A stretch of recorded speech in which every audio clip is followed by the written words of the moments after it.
These fists ain't just for show.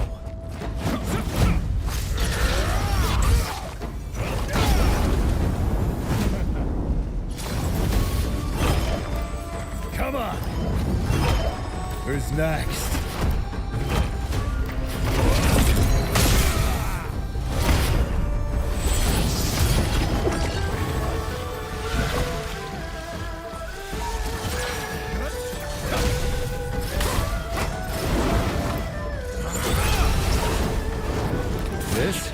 This is the coil before the strike.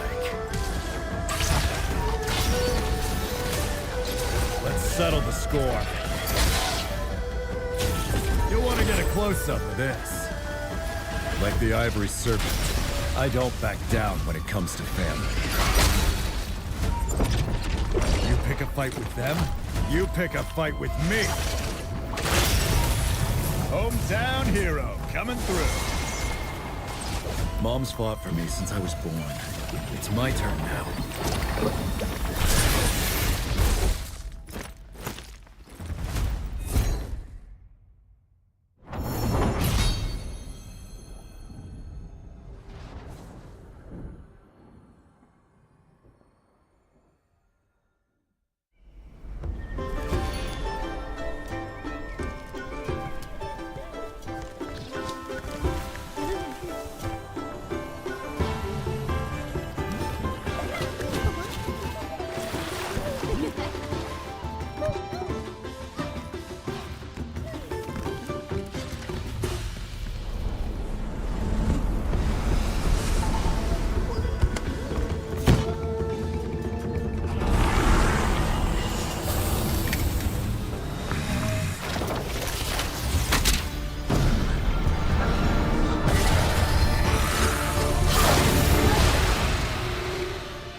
These fists ain't just for show.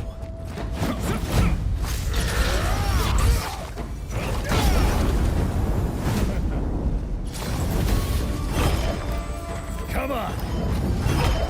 Who's next?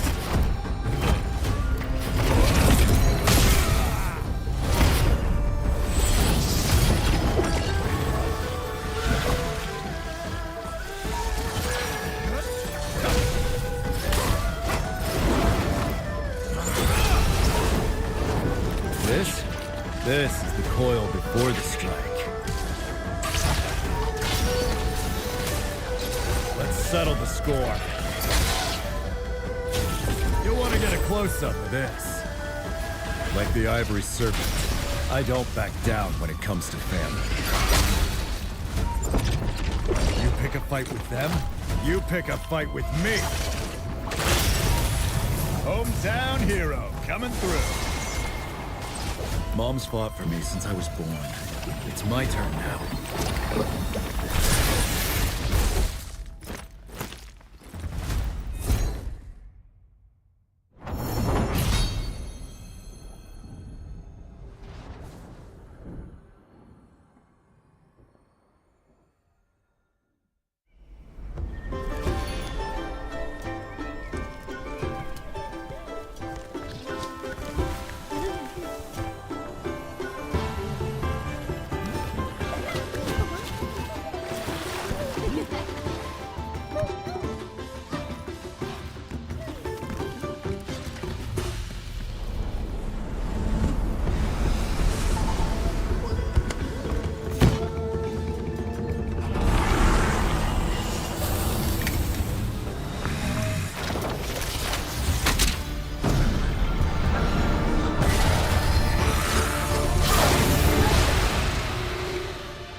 These fists ain't just for show.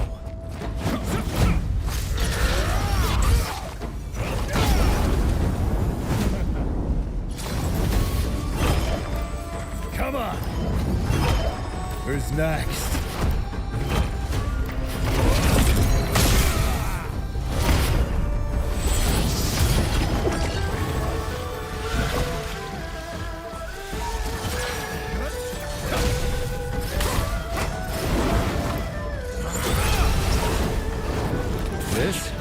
This is the coil before the strike.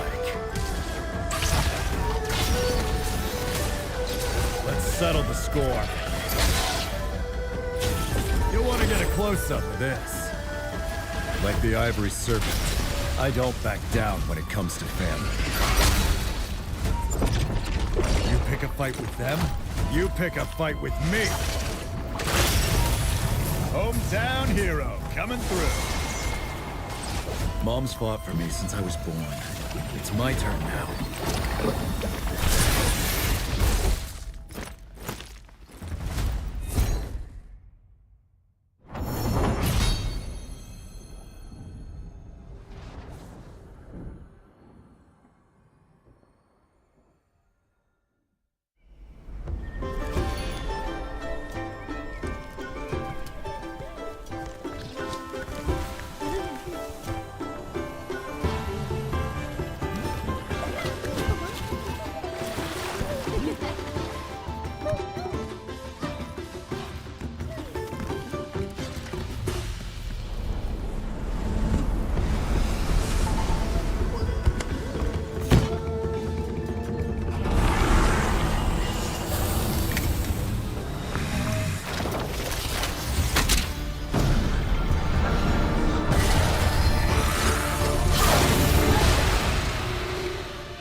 These fists ain't just for show.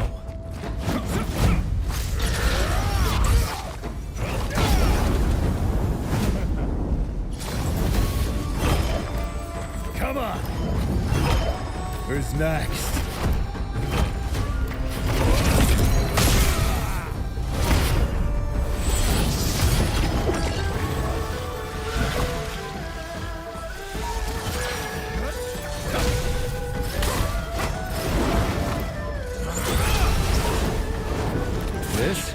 This is the coil before the strike. Let's settle the score. You'll want to get a close-up of this. Like the ivory serpent, I don't back down when it comes to family. You pick a fight with them, you pick a fight with me. Hometown hero coming through. Mom's fought for me since I was born. It's my turn now.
These fists ain't just for show.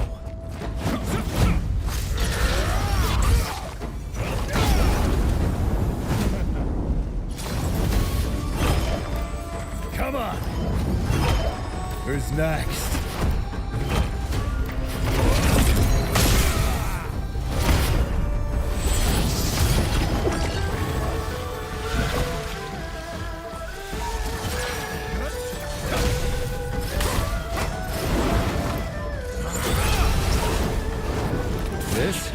This is the coil before the strike.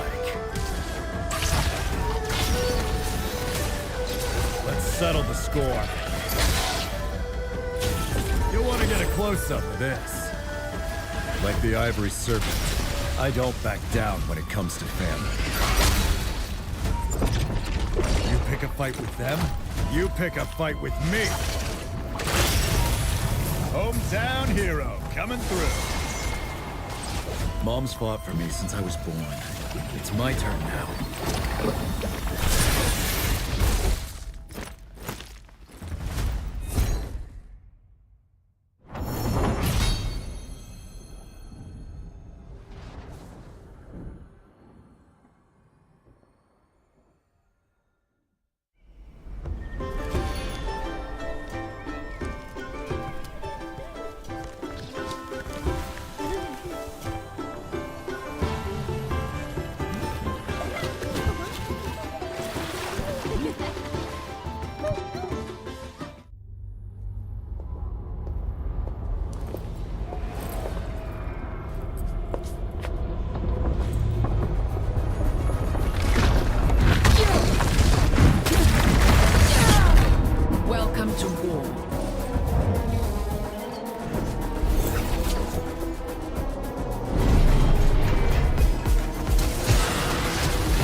nobody.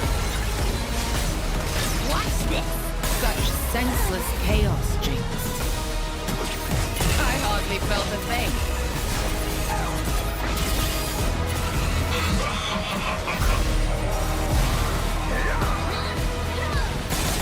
Nothing I couldn't handle.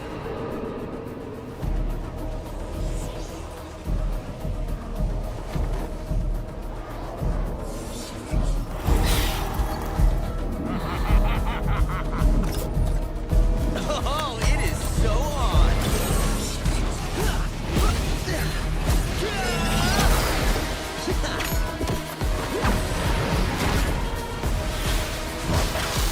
It's about to get messy.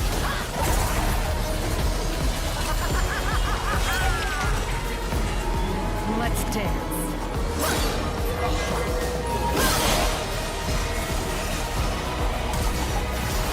Blood for Noxus.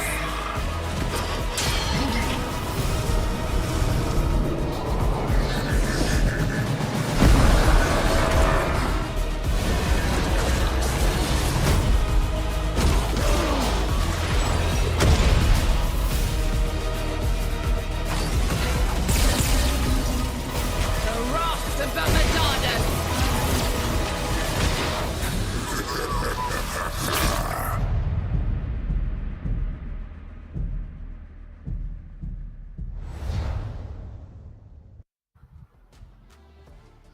Summoners across the region, welcome back to another day of League of Legends Battle of S.E.A. And today we will find the conclusion and who will be the champion of them all today itself. Make sure you stay tuned. My name is Sir Cloud. Together with my wonderful buddy here, Contra, will be your casters for today. I also like to take a minute to thank our official co-streamers. We have Unnecessary, Verified Psycho, Kimi, Soulberry, Admat, and also Lizzie, who is also doing their own broadcast on their own social medias.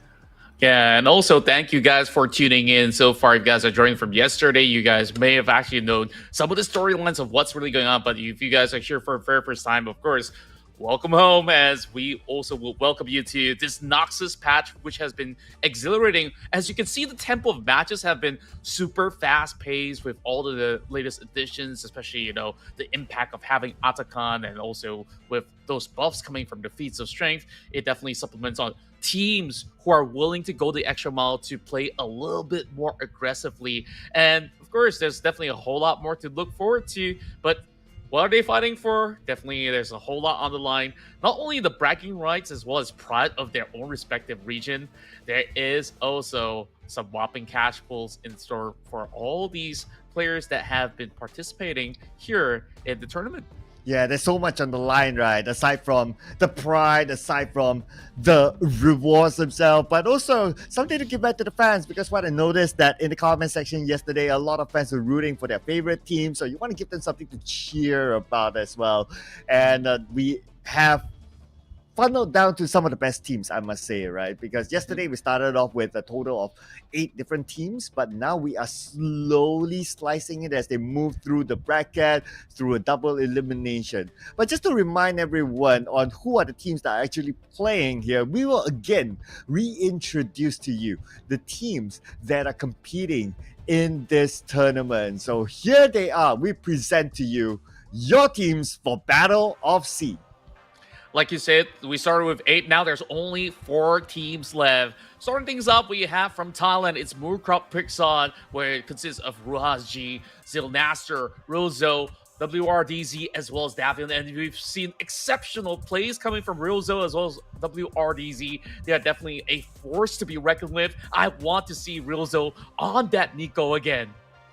Oh yeah, we want to see that again. For sure. Or maybe it will be Respect Banda. We don't know. We don't know, because I'm pretty sure the other teams had the time to watch all the replays from yesterday, right? But another team that we want to put focus on is a team from the Philippine region. That is Adobo. Now, fun fact, if you don't know, Adobo is actually a dish from the Philippines.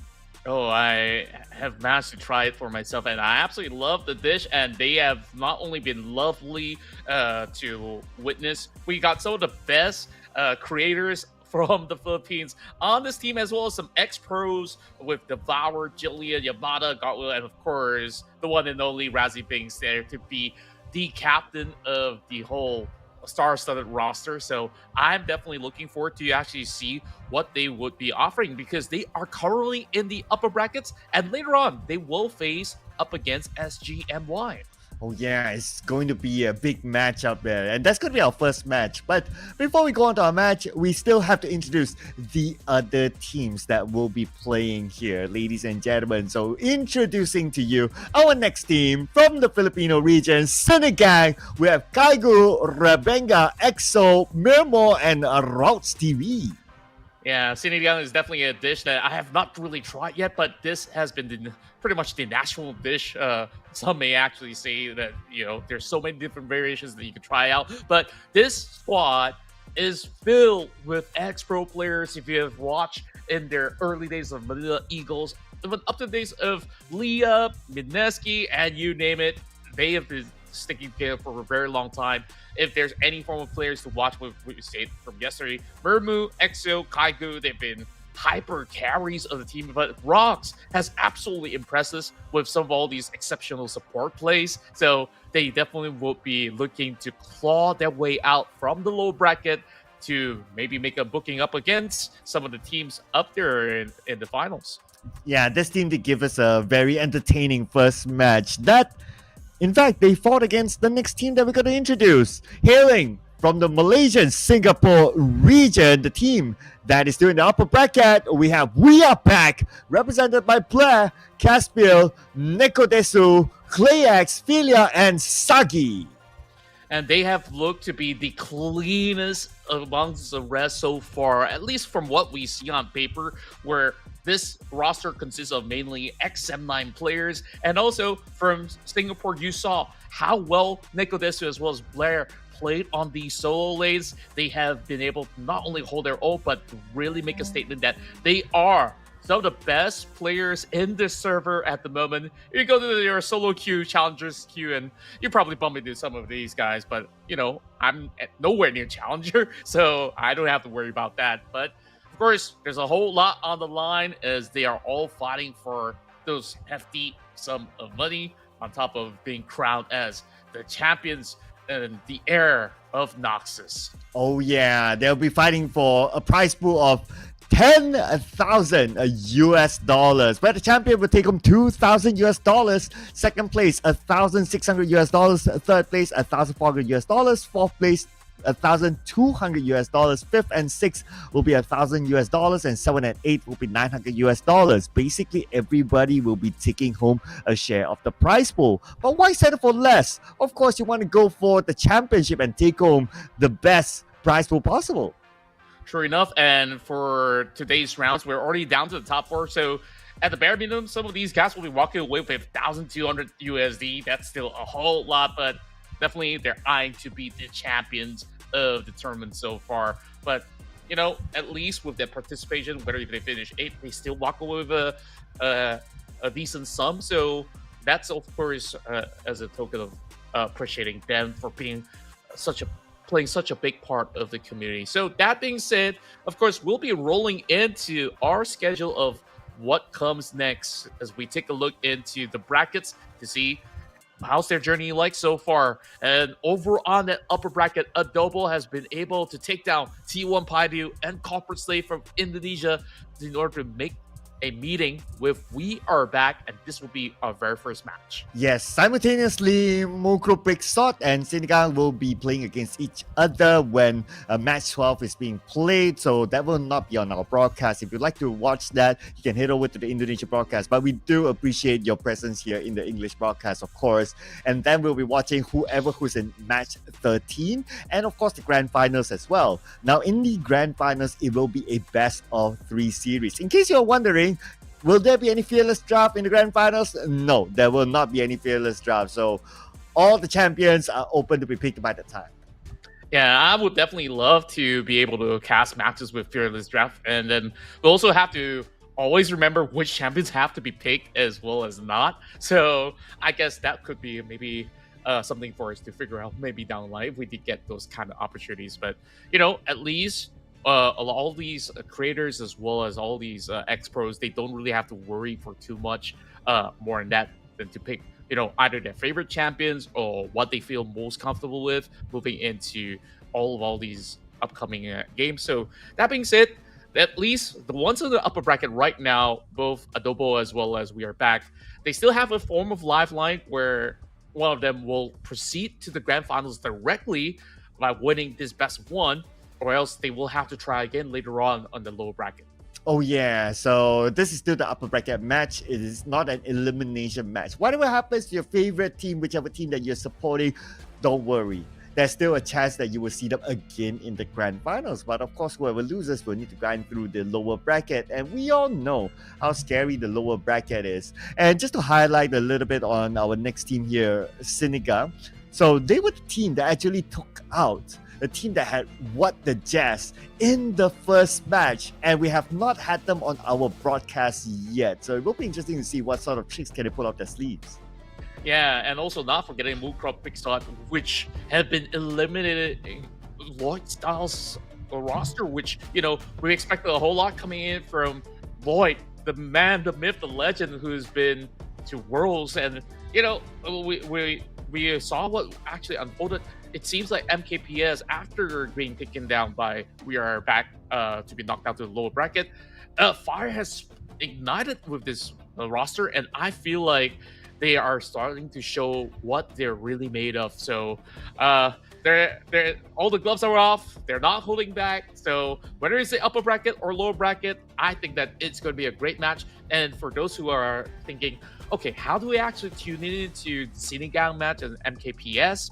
You guys can also head over into the Indonesian broadcast where they will be covering that specific matchup. But if you're looking at maybe PH versus SGMY, this is the place to be. And, this match is about to be good. We got two sides of the coin where, one that plays really clean and another that plays ultra aggressive as well. So I wonder, does fortune favors the both this time around, or will we get maybe a little bit more of a controlled maneuver coming in from both of these teams because of the high level of respect that they do have for each other? So that's something that we will have to find out. But since we haven't really get to see any of the games from yesterday from our broadcast, I guess there's a big question mark here. What will they pick for their drafts?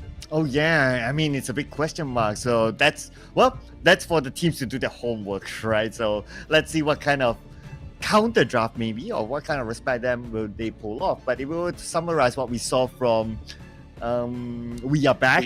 Yeah, I need to kind of remember the thing because it's kind of unique, right? We Are Back.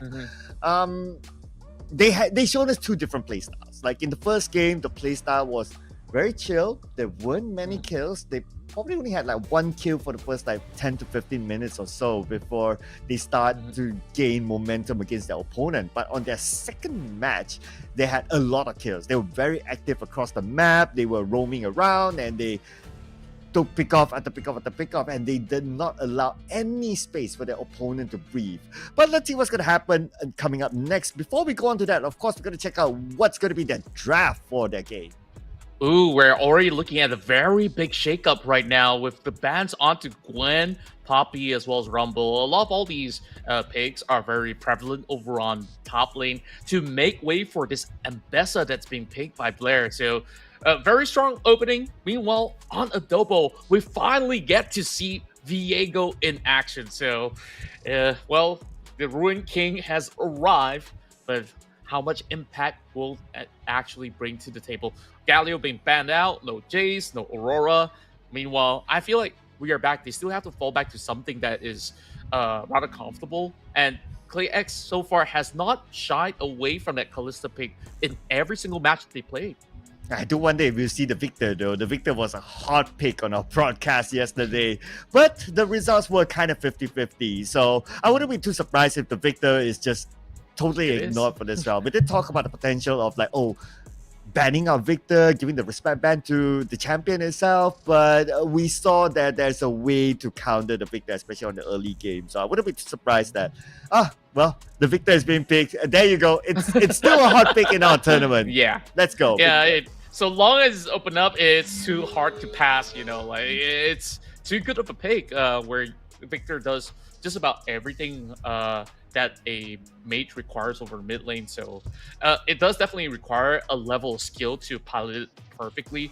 Meanwhile, what I really do love coming from Adobo is the pickup of the Varus, where you can actually poke and prod very, very safely from a distance with all the blighted quivers, as well as having the chain of corruptions. So if we are back are not careful enough, if they were to stick together too close in the team fight, that chain of corruption can snare maybe the entire squad if they're not careful enough. So gotta be very watchful of that. Meanwhile, Renekton's usually won't go wrong, and it's also smart that they go in for their top lane pick first, because now Adobo can also maybe wiggle out some of all these other key targets over onto the jungle options, where we're looking at a lot more bans coming to the support role. So no Rel, no Renata Glass, whereas there is also targets onto the Ari. And what will be the final ban? I do wonder from We Are Back, because Neko Desu showed that he was very confident with whatever he played yesterday,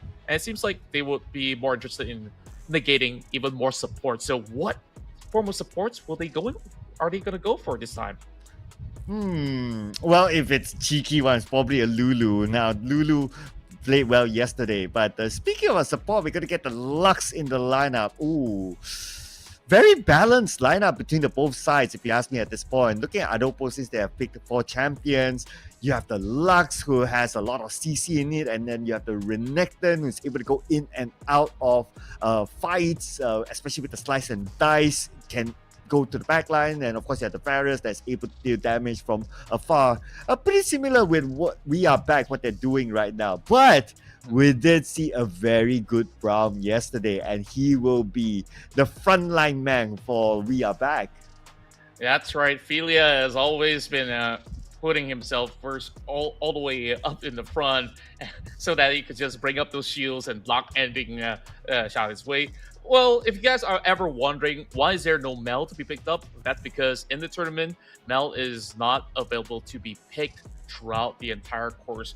Wow, to answer to the Viego, they pick a Nocturne. So this is definitely going to be interesting, where he could just turn the lights off, fly to an isolated target, and just absolutely eliminate it. So there's a lot of mobility, a lot of pick-off potential coming from We Are Back. Meanwhile, I guess that's just one portion of Adobo that may be lacking off in the form of some of their laners, is that I do assume that this Lux is going to be a mid lane Lux. So she is not the most mobile of champions, but the idea of having a Lux versus Victor is that you get to poke in the further distance by being absolutely safe from harm's way, where Victor is just going to be able to just send some lasers your way.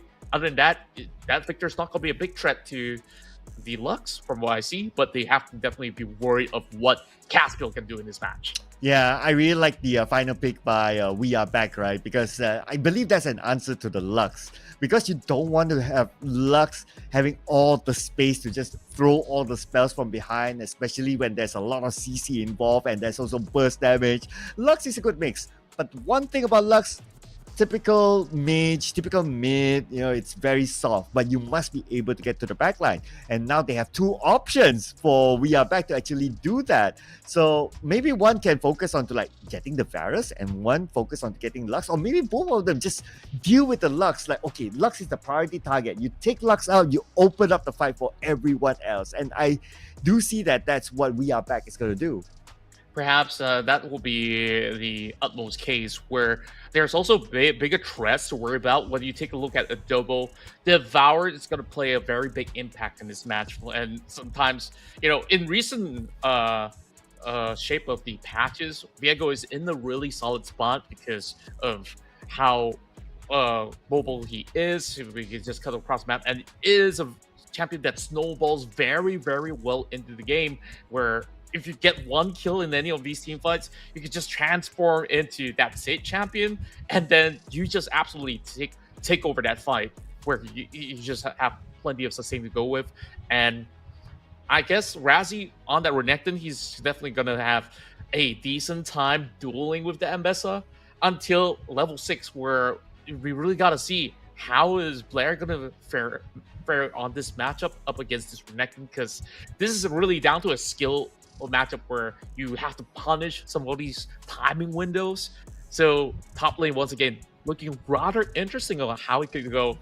Man, I don't know who will be the first team to make it to the grand finals, but I'm absolutely loving the drafts from both ends. Oh man, yeah, this is definitely a pro draft if you ask me in general. Like you have everything for both sides. It's well balanced. They have engagements, they have disengagements, they have CC for both sides, they have burst damage, they have all in the package here. Now it's really down to skill of who's able to win those early lanes especially. And speaking about early lanes, what we learned yesterday from the Victor games is that you have to suppress Victor to the max.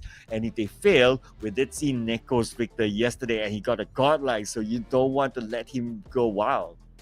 Yeah, but to punish Neko, it's not going to be an easy task. You remember even in the first game on that Victor, it was unkillable. There was nobody that has gotten anywhere close to taking down Neko this year. And, well, he's just channeling the spirit of the Demon King himself. So I guess now we go head-to-head and then see what will be the verdict here when we match up two of the finest teams from Philippines as well as SGMY. So without further ado, we get ourselves ready to enter the Riv here in the Battle of S.E.A.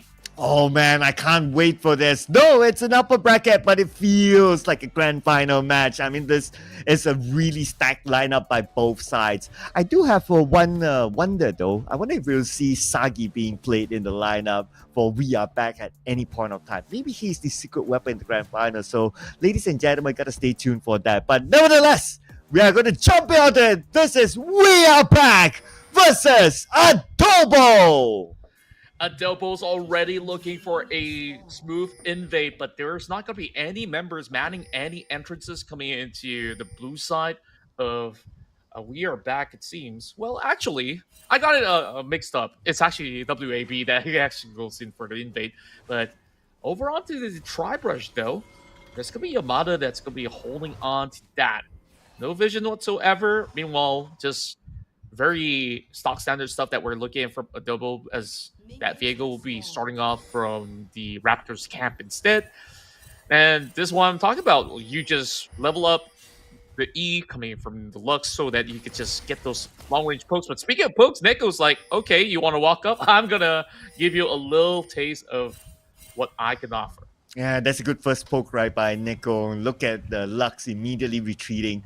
But the thing about, of course, the Victor is that it's very mana consuming, especially at the early stage of the game. So he has to be really careful with his mana usage and he has to make good use out of it. He cannot afford to skill shots miss and mana used for nothing. He has to make it really efficient. But of course, it's Neko we're talking about. We saw what he's capable of doing yesterday. Yeah, true enough. And I also love the fact that Neko Desu is adaptive enough where usually on level 1, most Victor players will be leveling Q, but knowing for the fact that Lux will definitely put from a long range, so you definitely need those lasers up. Therefore, we are also seeing a vertical jungle, and it seems like Devour understands this, that he will have to kind of give room and just follow suit and just do the same vertical jungle. That might actually put a little bit pressure onto Blair later on. Say maybe it's a level 2 or level 3 gank. That pressure is definitely gonna add up on how much can this Bessa going for a trade. But so far, doing absolutely okay.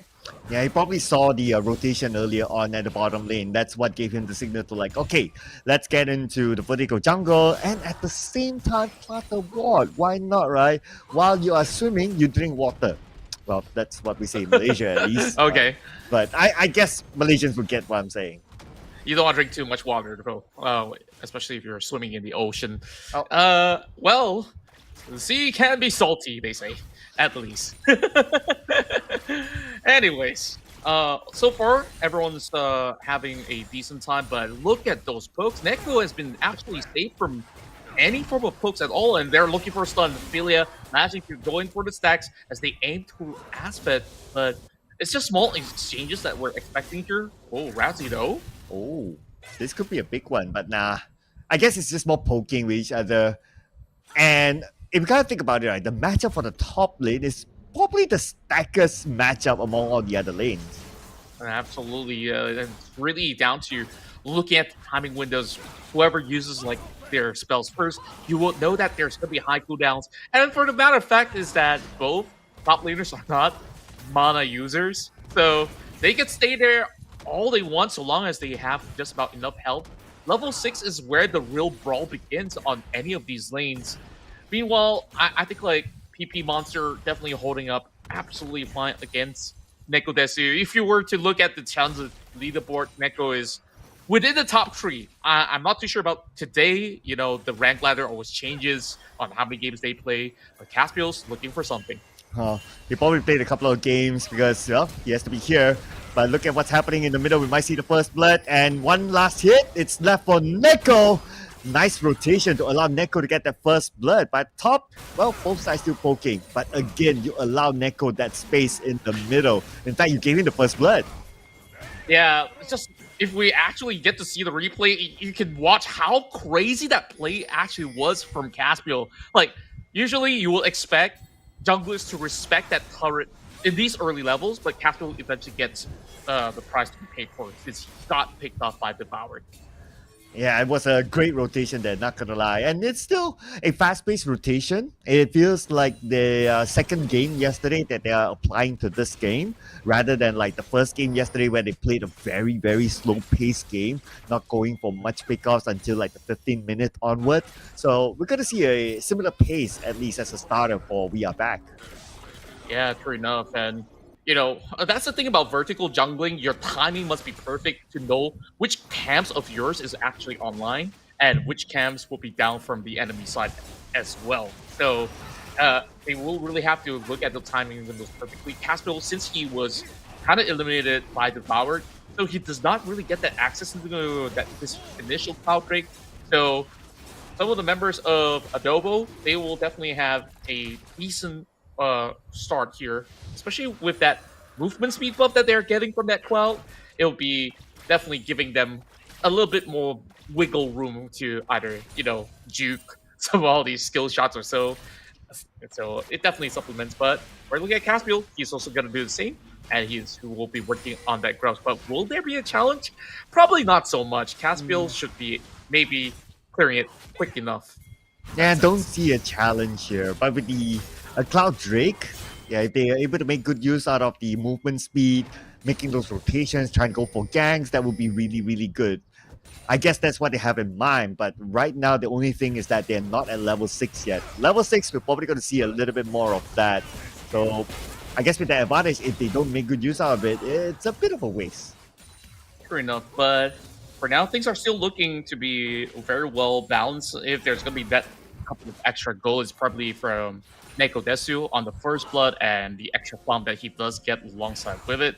The Lux can still play catch up, though it shouldn't be too concerning or alarming at this moment at the very least. So till the next big objective spawns, that's where I want to see. Will this be Azabeth that will be roaming a whole lot more to maybe apply a little bit more pressure, contest for some of these grubs? Rousey, though, dashing forward. That was a big surprise because like we're looking at him with half health, and he's just looking to, you know, at least do a little bit of shred. But Paranoia! Oh, here we go. Comes in Caspiel, but immediate retreat by the opponents. And looks like everything will reset. Good attempt though, not gonna lie. That's pretty worth it still, and out for a flash. So he would still be perhaps aiming at Yamada once again. Good roam coming in from PP Monster, but not really finding anything at all, as Fila has been able to drop right back. Devoured still looking for a flank angle, but he's sitting on top of Ward. Doesn't seem to be able to clear it, and Caspiel says, nope, you do not go back home just yet because we're not done with you for now. You shall not back, they say. And unfortunately for Devour, as much as he wanted to go back now, time is wasted and he's still lingering around the bottom lane. And now he TPs back to safety, which is fine, but yeah, a good few seconds lost. I guess like it's just going to be affecting small little tempos. Now that there's no objectives, I guess it's just going to be clearance. Now there's going to be aggression. Oh, here we go. Glacier Fisher hits two. They're surely able to get at least one kill out of this engagement. Looks like they're looking for more, but the flash kicked in. And they will retreat, but it is still a good engagement. Nice Glacier Fisher getting 2 targets at the bottom. And that's just the chain reaction. That flash that was burnt earlier by Caspiel's ult has resorted into this opening where they understand, okay, the flash is down. So Philia and also Chloe X. I gotta get used to, calling him by the agents, but here comes the execution. 3-on-1. There's nowhere that Razi can run, nowhere to run, nowhere to hide. And it's going to be the 3rd kill for We Are Back. Again, they are still with the rotating tempo. Yeah, and just look at Philia. He also understands that this Viego is going to be moving all around. Just drops the Lord into the right place so that they can still maybe scout out around. So understanding that they would still be a lot of pressure since they've already made that gank over top side. That Viego does not want to stay anywhere close to the river. But so far, other than the pickoff that Devoured has through that invade by Caspiel, this Viego still needs to find some opening lead, and perhaps Azabeth could actually get some of all these flanks going in their favor. But for now, you can see how well We Are Back is actually playing defensively at the very same time. When they do get those angles right, they will still go all in when that opportunity ever arises. But both sides, this is almost at a level of LCK or so. I mean, when we pit pro players against pro players, this is the high-level quality gameplay that we're getting. Yeah, I can see a pattern here, right? Like both sides safeguarding their river. It's like they're not allowing each other to cross the river into the jungle, and that's going to be their current objective. But speaking about objective, probably is going to get a kill here, but because there's the unbreakable, stand behind me, combo, both are safe. Yeah, that's just a pretty smooth way out for Philia, just having just about enough utility to just get out of harm's way. And after that, they would just be able to at least maybe make a little bit more of that rotation. Now that the Grubs have spawned again, doesn't seem like Caspiel really needs too much help, but what they really have to do is to safeguard that pit over on the bottom lane, where Dragon is also spawning in just a few moments' time. Blair, though, he wants to go in for even more of those trades, just putting just about enough pressure so that this Renekton does not roam over onto that Grub pit.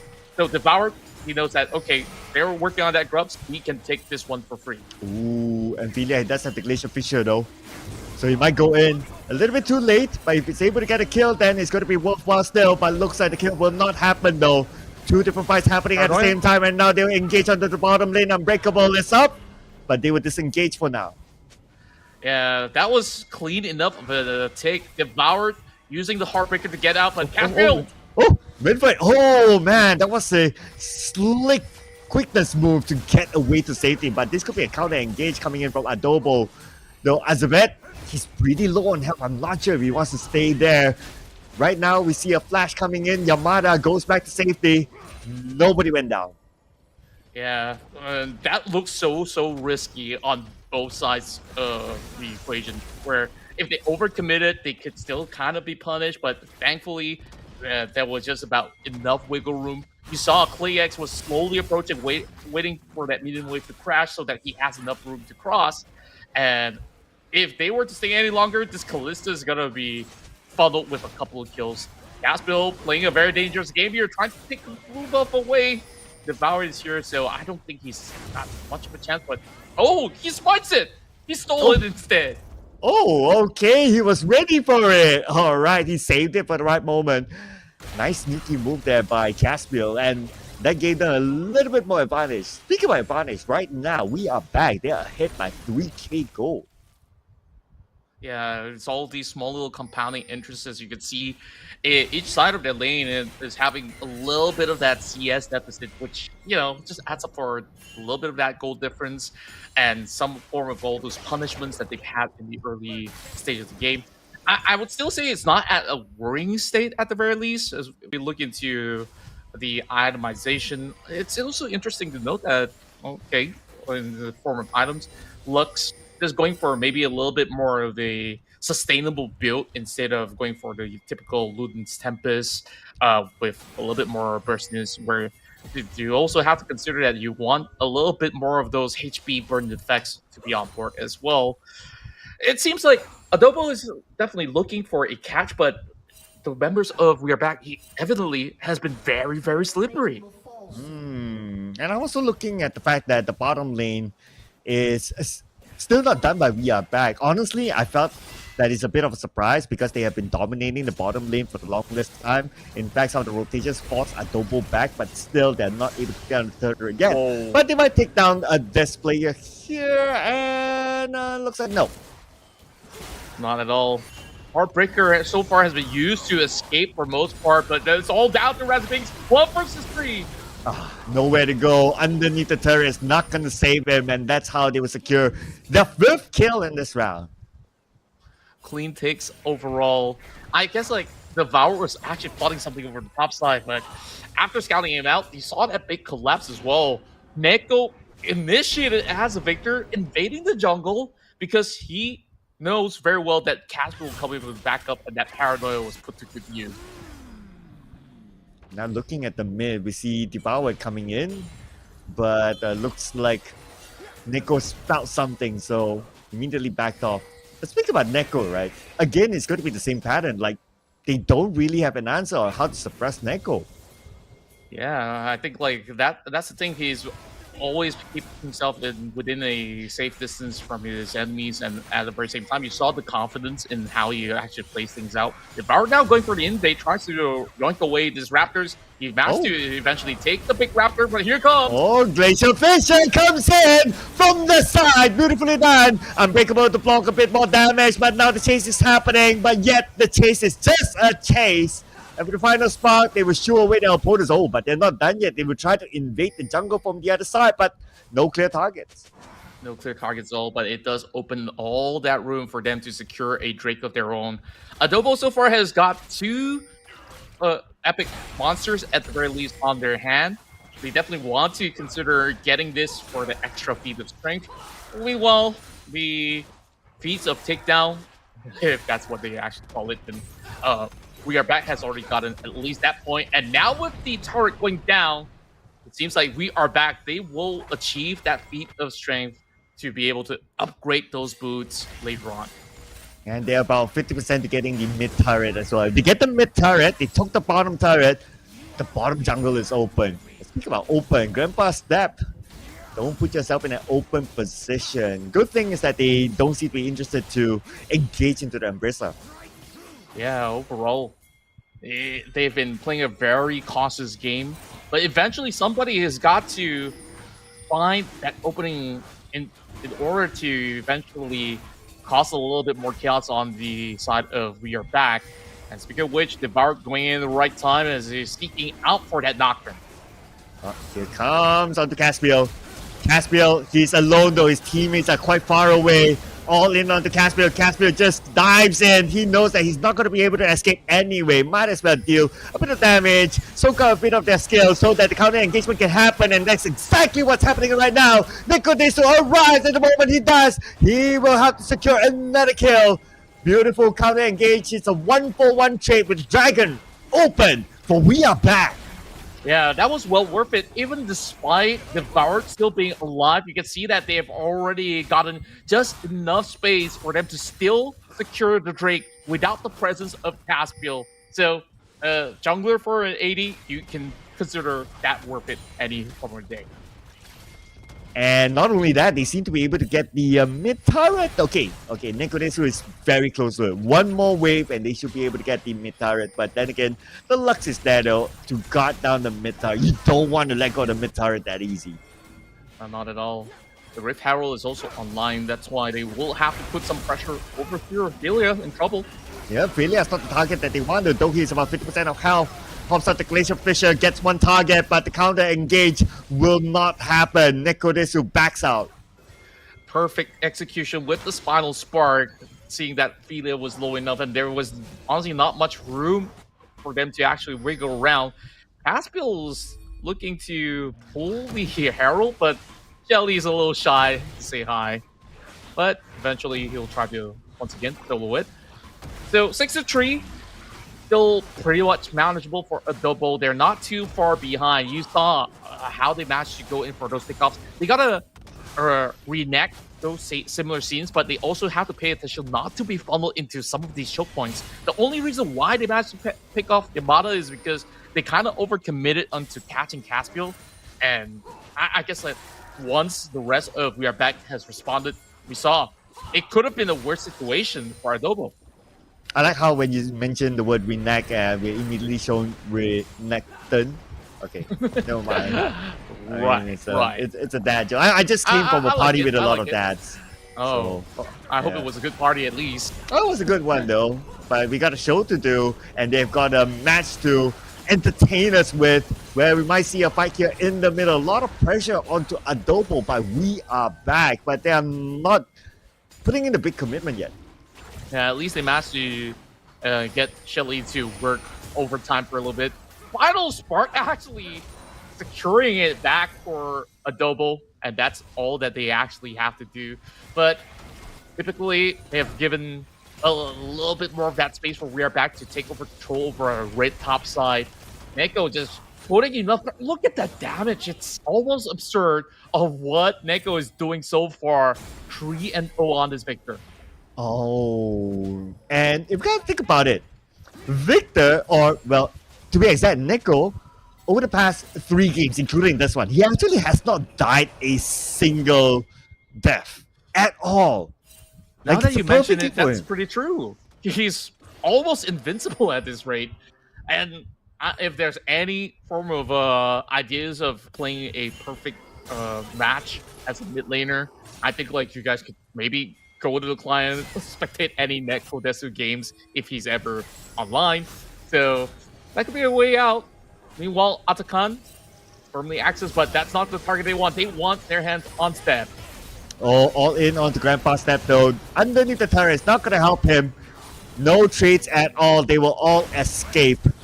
But they have burned out their skills. Probably opening up some space for them to have a trade here. Roller King will get one out on Lux. That's the main target that they want. You want to take out the magic dealer, the CC, for them to counter engage. Yeah, now that also leaves a little bit more of that white space open over mid lane. Tier 2 will collapse with no defenders coming from Adobo, and all that there is Yamada. But that's just a couple minute wave, so that will be fine. At least what went on from that pickoff against the Lux is that We Are Back. They did manage to at least reset the Atakan, which was considered by Adobo. If Howard's still nearby, he's not gonna let this off his grip so easily. Oh no, Razi caught all alone! Razi, what are you doing there? They found you, they will take you out. And now, that means the Atakan is wide open for We Are Back. Oh boy, that was really unfortunate. I think like Adobo kind of thought that they kind of can respond in a certain sense, but he's in such an awkward spot. You don't really want to risk putting all your members in that scenario, especially with Atakan up online as well. So they will claim the tier 1 sword over mid side. Neko managed to clear the wave, so it's gonna be a little bit of damage done. Well, apparently not so much. So the T1 will still crumble. Adobo gets a little bit more of that injection of gold while Devour continues with the vertical jungle. And so far, great understanding from Adobo that has seen them really keep this balance in this matchup. Sure, it's been about maybe 6k goal of a difference. This is just in the form of all these small little pickoffs that has compounded over time. And I just didn't really notice that up to now. The Kalista, Clay X, has been on that perfect streak, not taken down, has got a bounty on his back, and they've already secured themselves at Atakan, so We Are Back. They can play a little bit more aggressively, knowing that they have that false life online. They'll probably do that after getting this Drake though. So it will be uncontested by their opponents. And once they get this, man, Adobo better be prepared, because like what you said, with the Atakan, with the momentum that they have, with the dragon that they just got, I mean, this is a good chance for We Are Back to really make those big engagements. Yeah, speaking of which, Adobo, they're beelining over the top side. Oh, Neko's pretty caught up. Oh, this could be Neko's first snap over 3 games, but Neko's going to say, not that easy! Neko! Anyway, does that really count as a death? Probably not. So he will be back again. Yeah, and he goes on the rampage at the very same time. Sure, good attempt to actually get themselves that form of a takedown on the tier 1 toward top side, but they are trading back. They lose the inhibitor, they lose their tier 2. So was it worth it? Not so much. There's still the false life intact. Oh, not at all. But look at this. Only 2 champions in the middle. Taking down the mid-tower, and the Glacier Fisher came in, got 3 of them. Look at this, it's shut down. It's a 2v3. It's a 2v3. Are you kidding me? It's 2v3, and the duo won it. PlayX just dances all around them and just rendered them down.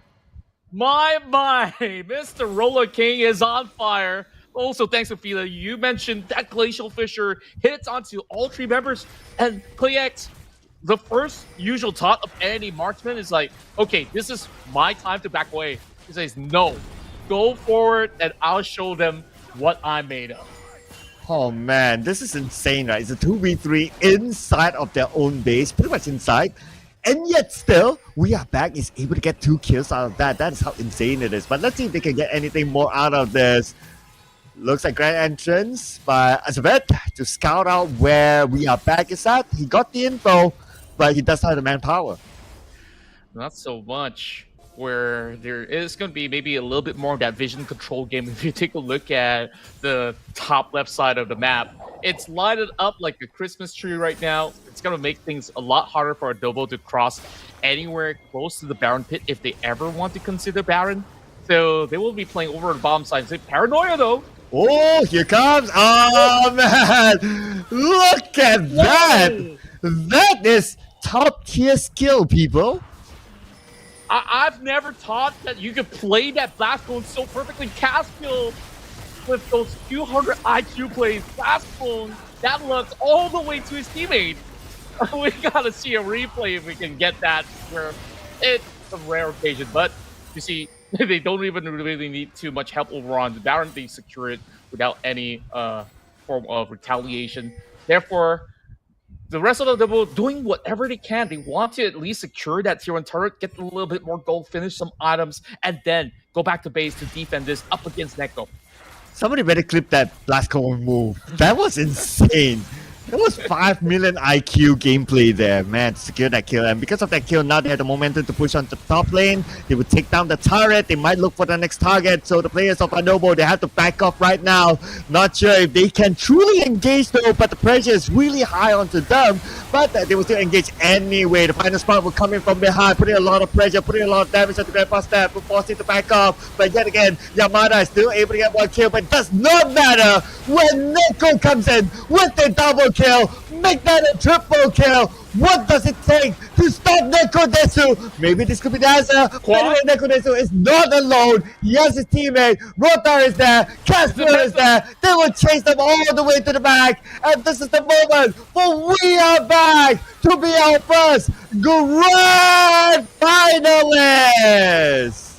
My, they almost secured a penta at that as well. Caspiel just slowly letting the minions do the work, and FGMY will stamp their way to the grand finals, like you said. Whew! What a game this was!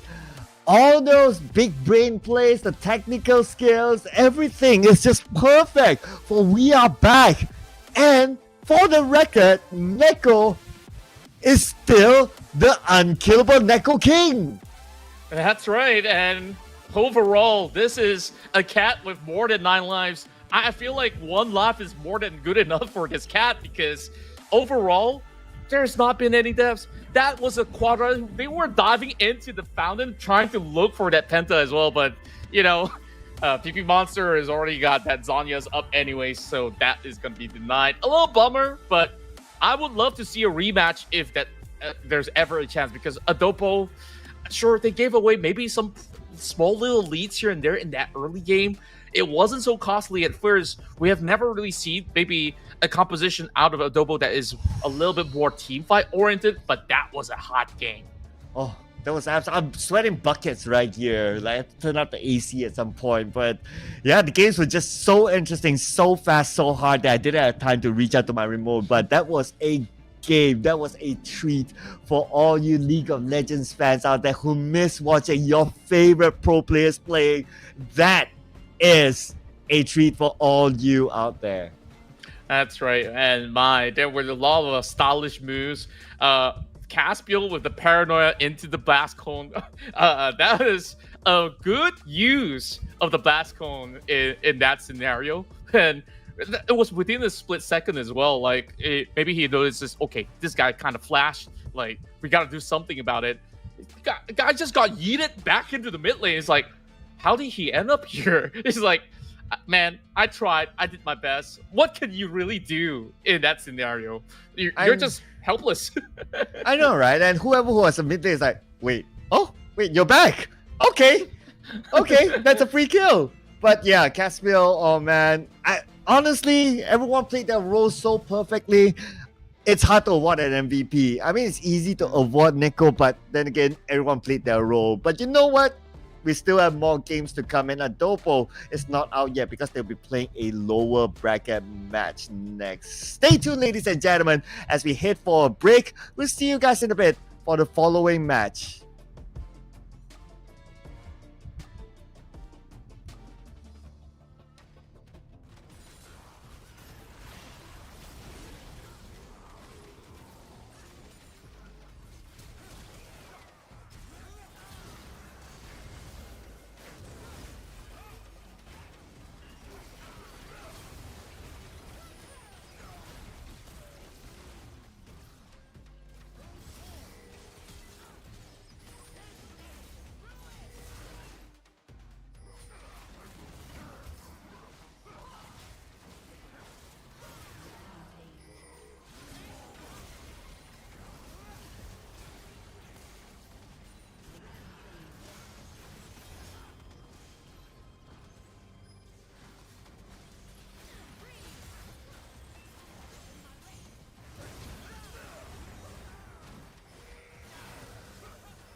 These fists ain't just for show.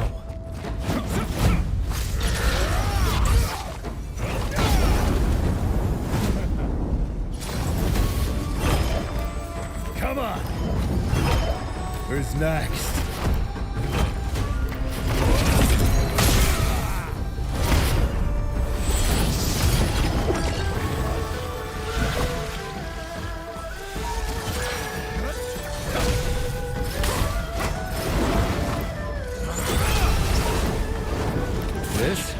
This is the coil before the strike.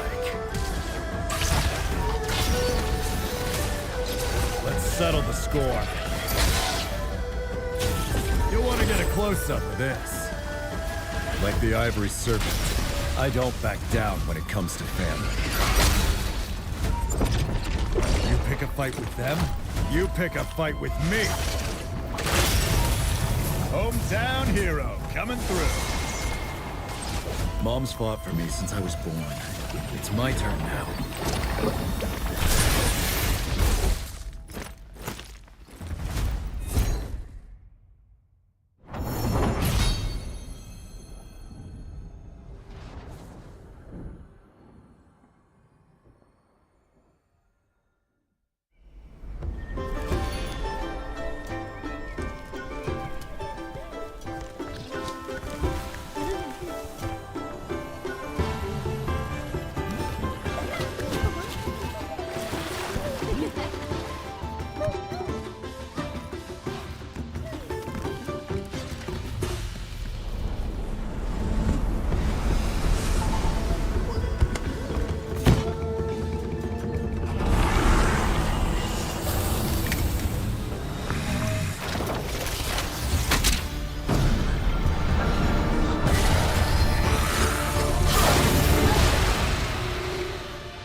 These fists ain't just for show.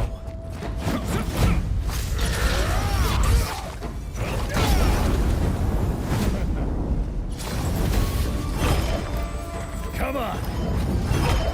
Who's next?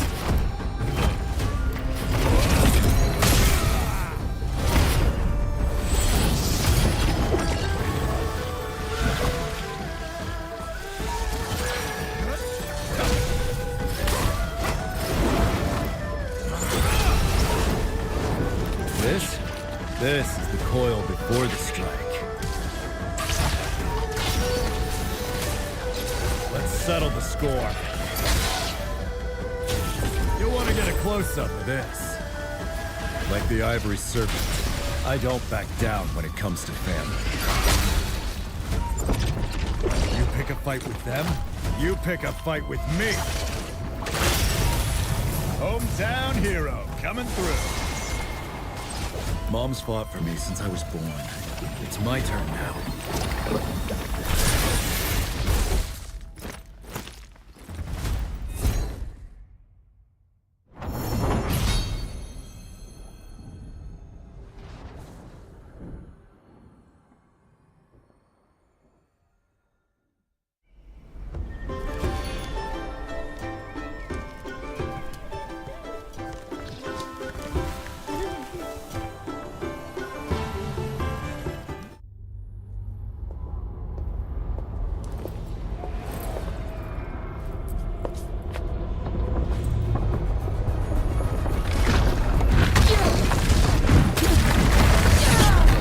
Welcome to war.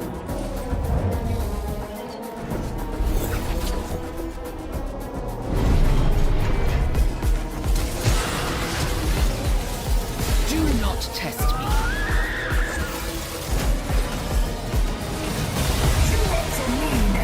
I yield to no one.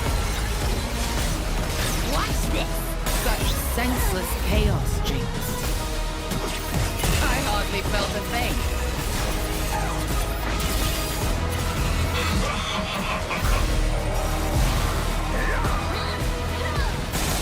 Nothing I couldn't handle.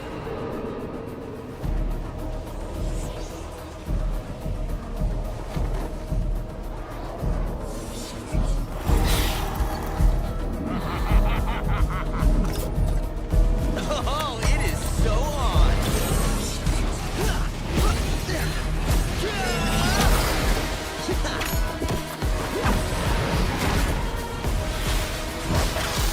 It's about to get messy.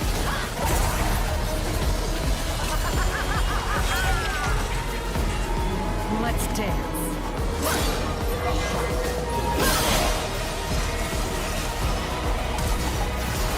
Blood for Noxus.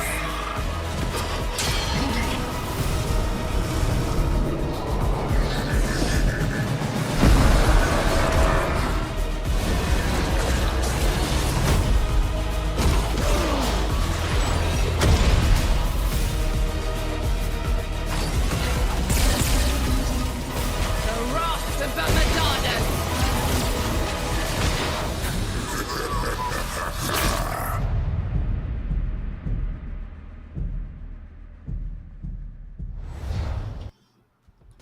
Welcome back, Summoners. This is the Battle of S.E.A. You're joined by me, Contra, alongside with Sir Cloud as your casters of the entire weekend. And my, we've already got ourselves our first finalist in the form of SGMY's very own.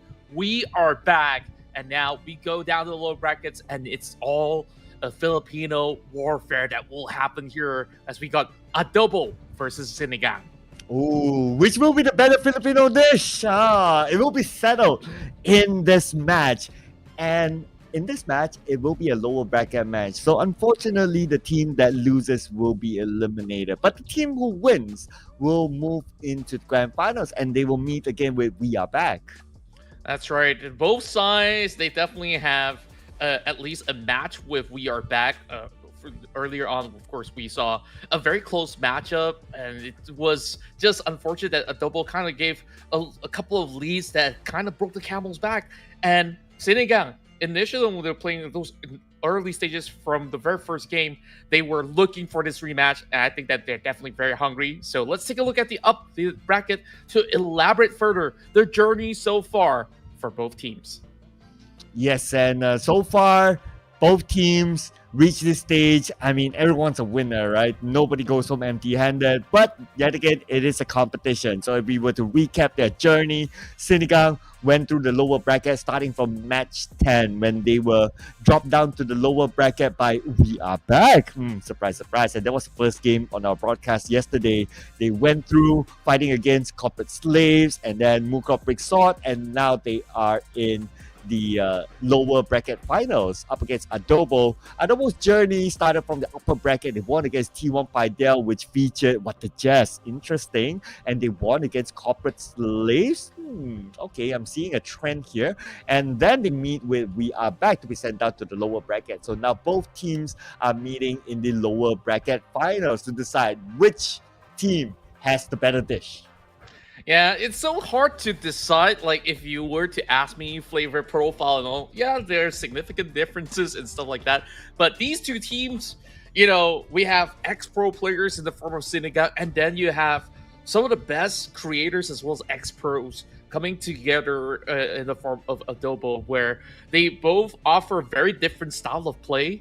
And I would still say that it's going to be a very, very close match. Whoever is going to be the clear victors will book that rematch up against We Are Back. And I'm pretty sure maybe after those matches, they would already figured out, okay, what's the right formula to eventually take down WAB in the best of three. Means they have a whole lot more chances in the best of three for them to also get adjusted. So first, they have to worry about this, where when we take a look at the past game, I guess the main reference point for us was Synagogue versus We Are Back, where they also held up very, very well. A very similar style of how it all unfolded as compared to what Adobo did earlier up against We Are Back.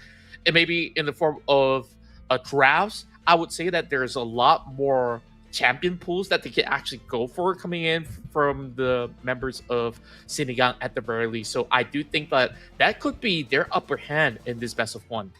Yeah, both sides actually, if we look at their pattern on how they reach this stage of the tournament, is actually pretty similar. Both of them won against Corporate Slaves, but both of them lost against We Are Back. So it's very, very hard to tell like who will actually win this match based off the brackets that we saw earlier on. So I believe that this is going to be a very tight match. Even if we were to zoom in onto the matches where they went against We Are Back, where we saw on the broadcast for these two teams, they're very 50-50 as well. I mean, they put up a good fight against We Are Back. And again, by both teams putting in a good fight, there's just no pattern to it. I expect this round to be one of the tightest matches that we'll probably be able to see on our broadcast so far.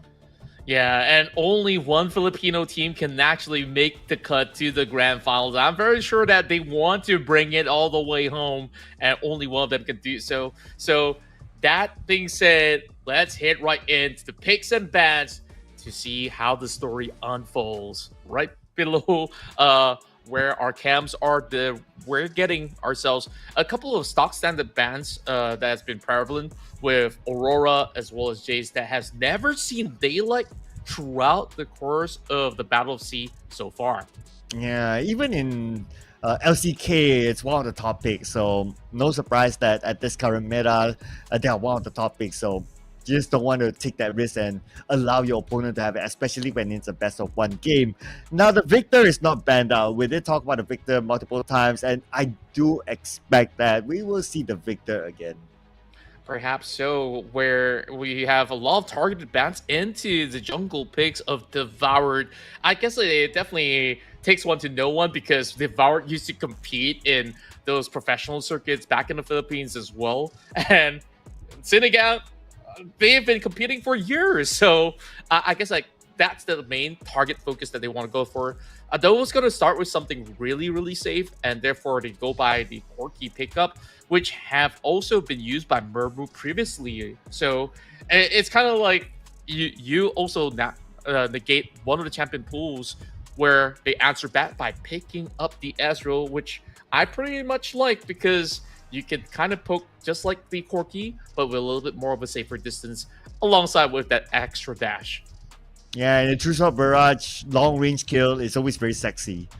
Oh, and at least on our broadcast, this is the first time we're going to see an Ezreal. I was hoping to see an Ezreal though. It's one of those OG sort of champions that can't really go wrong. It's like a very neutral pick. But we're going to also see the Wukong. Wow, nice engager, able to go in with the Cyclone, able to head straight onto the backline to be very disruptive. So this is a very solid pick by Synagogue.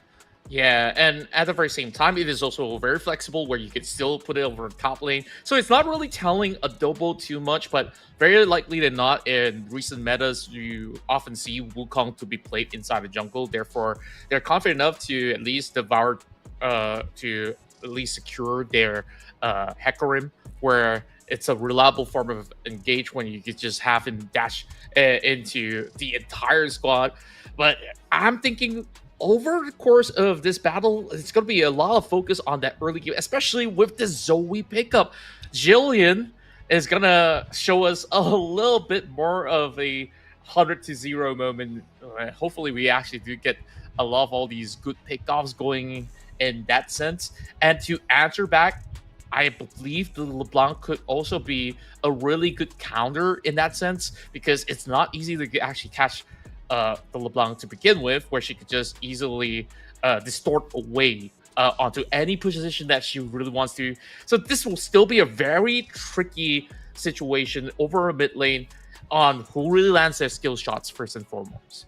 I like the fact that we are seeing a lot of fresh new picks here, but I'm still disappointed with the fact that we're still not able to see the Galio. It's banned out. I'm sad. Okay. I want to see the Galio at some point. But looking at the Renekton pick, I believe this is probably a respect ban, considering they just played the Renekton previously. Very likely than not, it is respect towards Razzie, where he was playing really confidently on the Renekton. You saw the matchup against Blair. Even if he has 50% HP, he's like, yep, he's still gonna go on the aggressive maneuvers overall. So Renekton is also a very safe pick, and that kind of forced Razzie into this position. Like, what should he go for that offers him a little bit of both? And keep in mind, this Wukong could still go top lane, so it is very, very tricky on what could be the scenario here. So very likely than not, Sinigan is looking to last pick that top lane, so they will pick the Will just to at least have a more reliable engager other than just having the Wukong to go into the cycle. I do like the Wukong on the jungle though, so we'll see later on. But of course, that is what Adobo probably had in mind as well. It's like, oh, maybe Wukong is going to play the jungle, or maybe it's going to go to the top lane, because right now it's still not that clear on where the Wukong is going to go. Now we're going to see another Rakan pick. Rakan has been quite a popular pick as well, able to come in with the engagement and with the grand entrance especially. And we're also going to see the Maokai. Okay. A very different flavor coming in from Razzie to be moving into the Maokai, where you just expect Maokai to offer a whole lot of crowd control when it comes down to those big team fights.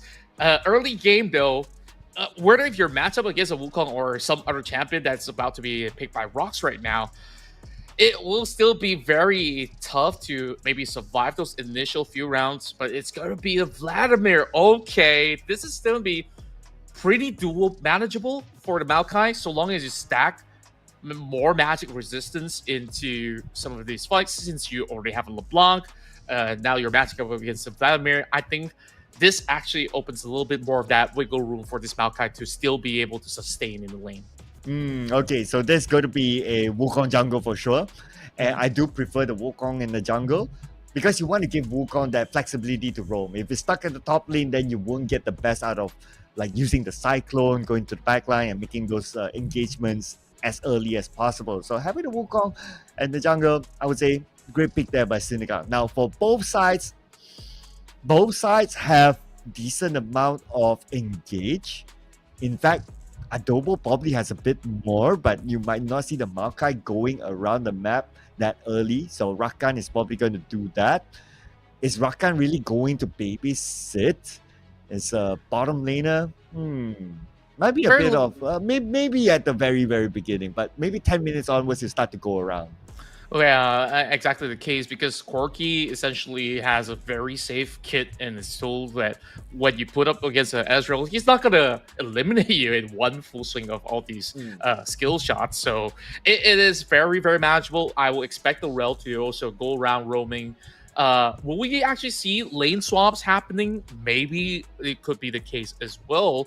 But from what I see, the main matchup will definitely be the mid lane. It's definitely pure skill shot fiesta going on, so we'll have to see how well can Jillian really land some of all these sleepy trouble bubbles, put somebody to sleep, and then go for that full execution. But you know what, with the draft set, it is also the first time on our broadcast that we don't see a victor in the draft. Just to point that out. I think we got enough victors to go about with. Neko, I think he so far has been the best victor out there. And I would say, yes, the champion's great, even after all the updates and stuff. But it's not exactly the easiest of champions, but we're not talking about the ease of execution. But if we go into that, I feel like both sides of the draft, in terms of execution order, Adobo kind of have a little bit more straightforwardness to it, where if anybody gets caught by that Sleepy Trouble Bubble or a good knockup or quickness coming in from Godwill, then it can snowball. But Sinigang, you have a little bit more flexibility on it because you can either disengage, you can engage with some of the tools that you have coming from the Rel. If she gets a perfect Magnet Storm, that sets up a perfect Cyclone. Like, if you can pull 5 members, everybody will be caught. Oh yeah, that's a combination that could possibly happen there. And probably the counter to that is maybe Rakan with a gun entrance to try to stop it.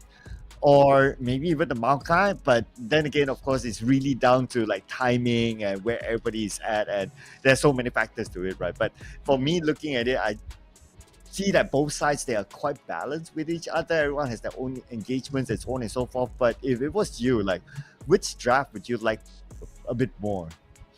In terms of team fight, I will say Sinigang because, okay, just a fun fact, I am a Vladimir main since season 1. And I sense biasness, but okay. Yeah. Okay, well, I'll tell you a little bit more about that Vladimir. We talked a lot about team fights. What Vladimir's ult does is that once you drop Hemoplague, depending on how many targets it hits, it is damage amplifier. So after the amplification being applied to all these sort of team fight, and you got all these big elements, after like 6 seconds or so, the enemies will pop. And that's going to be pretty huge. And when you have a Vladimir on whichever lane, you put it in mid lane, you put it in the top lane, he is very hard to be ganked because he could always go in into his pool. So it's a very, very tricky champion to go up against. I can sense your excitement there, Contra. You know, it reminds me of me going on my first date. So I totally understand that. But what we're going to understand here is that who will be that one PH team to move into the grand finals, ladies and gentlemen. Here we have it. We present to you. It's going to be either Adobo or Sinigang. It's going to be the civil rivalry. As much as they're brothers and sisters off camera or off the Summoner's Rift, it will get a little bit messy from here on. And you know what?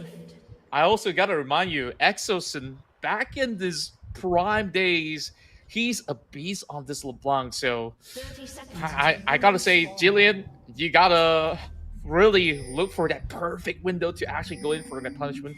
So once again, the highlight of this lanes will definitely be that LeBlanc versus Zoe. But it's definitely going to be hard to catch Exo. So long as you have that distortion up available, you can always go in for a dodge. And here we go, starting off with a good fist bump. Is this going to be an invade? I think he's calling for it. Yeah, it might be though. It's 3 onto 1, but he does have backup. So both sides disengage after knowing that, okay. Anyway, all Adobo wanted is just to plant the ward, and that's about it. But if they do get a kill very early on, then that's a bonus. So still objective achieved. Yeah, so long as the W is up for Exo, he could just jump back to the spot that he used to be, or just move far away from it. So there's going to be a lot of poking and prodding over mid side. It's all about who gets the better end of those trades, and I guess Exosin started maybe with a little bit more of that extra chip damage. Well, I can almost say that it's pretty similar over bottom lane as well. Corki, Ezreal matchup, you just gotta hide in those minion waves, avoid getting poked down, and you'll be absolutely fine. All right, and both sides, I believe this will be a early game respect. Probably it's going to be like what we saw on the very first game yesterday. Yeah, there's some poking here and there, but looking at both sides pretty equal in terms of draft, in terms of skill set from what we saw in the broadcast. It'll probably take like 15 minutes till we see the real big engagement. True enough, and maybe a little bit sooner than that as we're looking at a very aggressive side of Mirmu. Yamada being brought down to 20% just like that, and he will definitely be thinking twice once again before going for any form of a reliable poke. In that sense, I would say Ezreal does have a significant range advantage until, a couple of items have been completed by the Corki, then it will start hitting like a truck. So it- over onto this mid lane matchup once again. I guess EXO, once he does land that chain, then you could safely fully commit up against this Zoe. Both sides probably looking to trade a lot more because both have taken electrocute to the mid lane in the form of runes. So every three attacks, you still get a little bit of that heavy burst that will allow them to secure maybe that first blood. So if any lanes were to do it, I'm thinking mid lane, but slowly we can see that the Corki is recovering some health, but Jillian's going for it. Yeah, but don't think he can really commit all in onto it. It's probably more of a poking situation. And plus, still not level 6, so you don't want to overcommit to the current situation yet. So it's more of like just shooing away the opponent, forcing them back, and just winning the lane. Probably going to be the same situation with what we see up here on top. But with backup coming in with Devour, now Gingirin is forced to use the flash to back up. But speaking about flashes, Yamada just expanded one flash to try to save himself. Will he be able to keep a good distance? Looks like the answer is going to be no. First blood goes to Sinigang. Wow, that was so well played. You saw even Asmith is already committed with just about enough shield, but apparently that was not enough to actually keep the Corki from being safe. Had to blow the flash, had to blow the barrier at the very same time. And that's going to be very, very costly. So you would expect Rabenga to actually pay a little bit more of that visit over on the bot lane later on.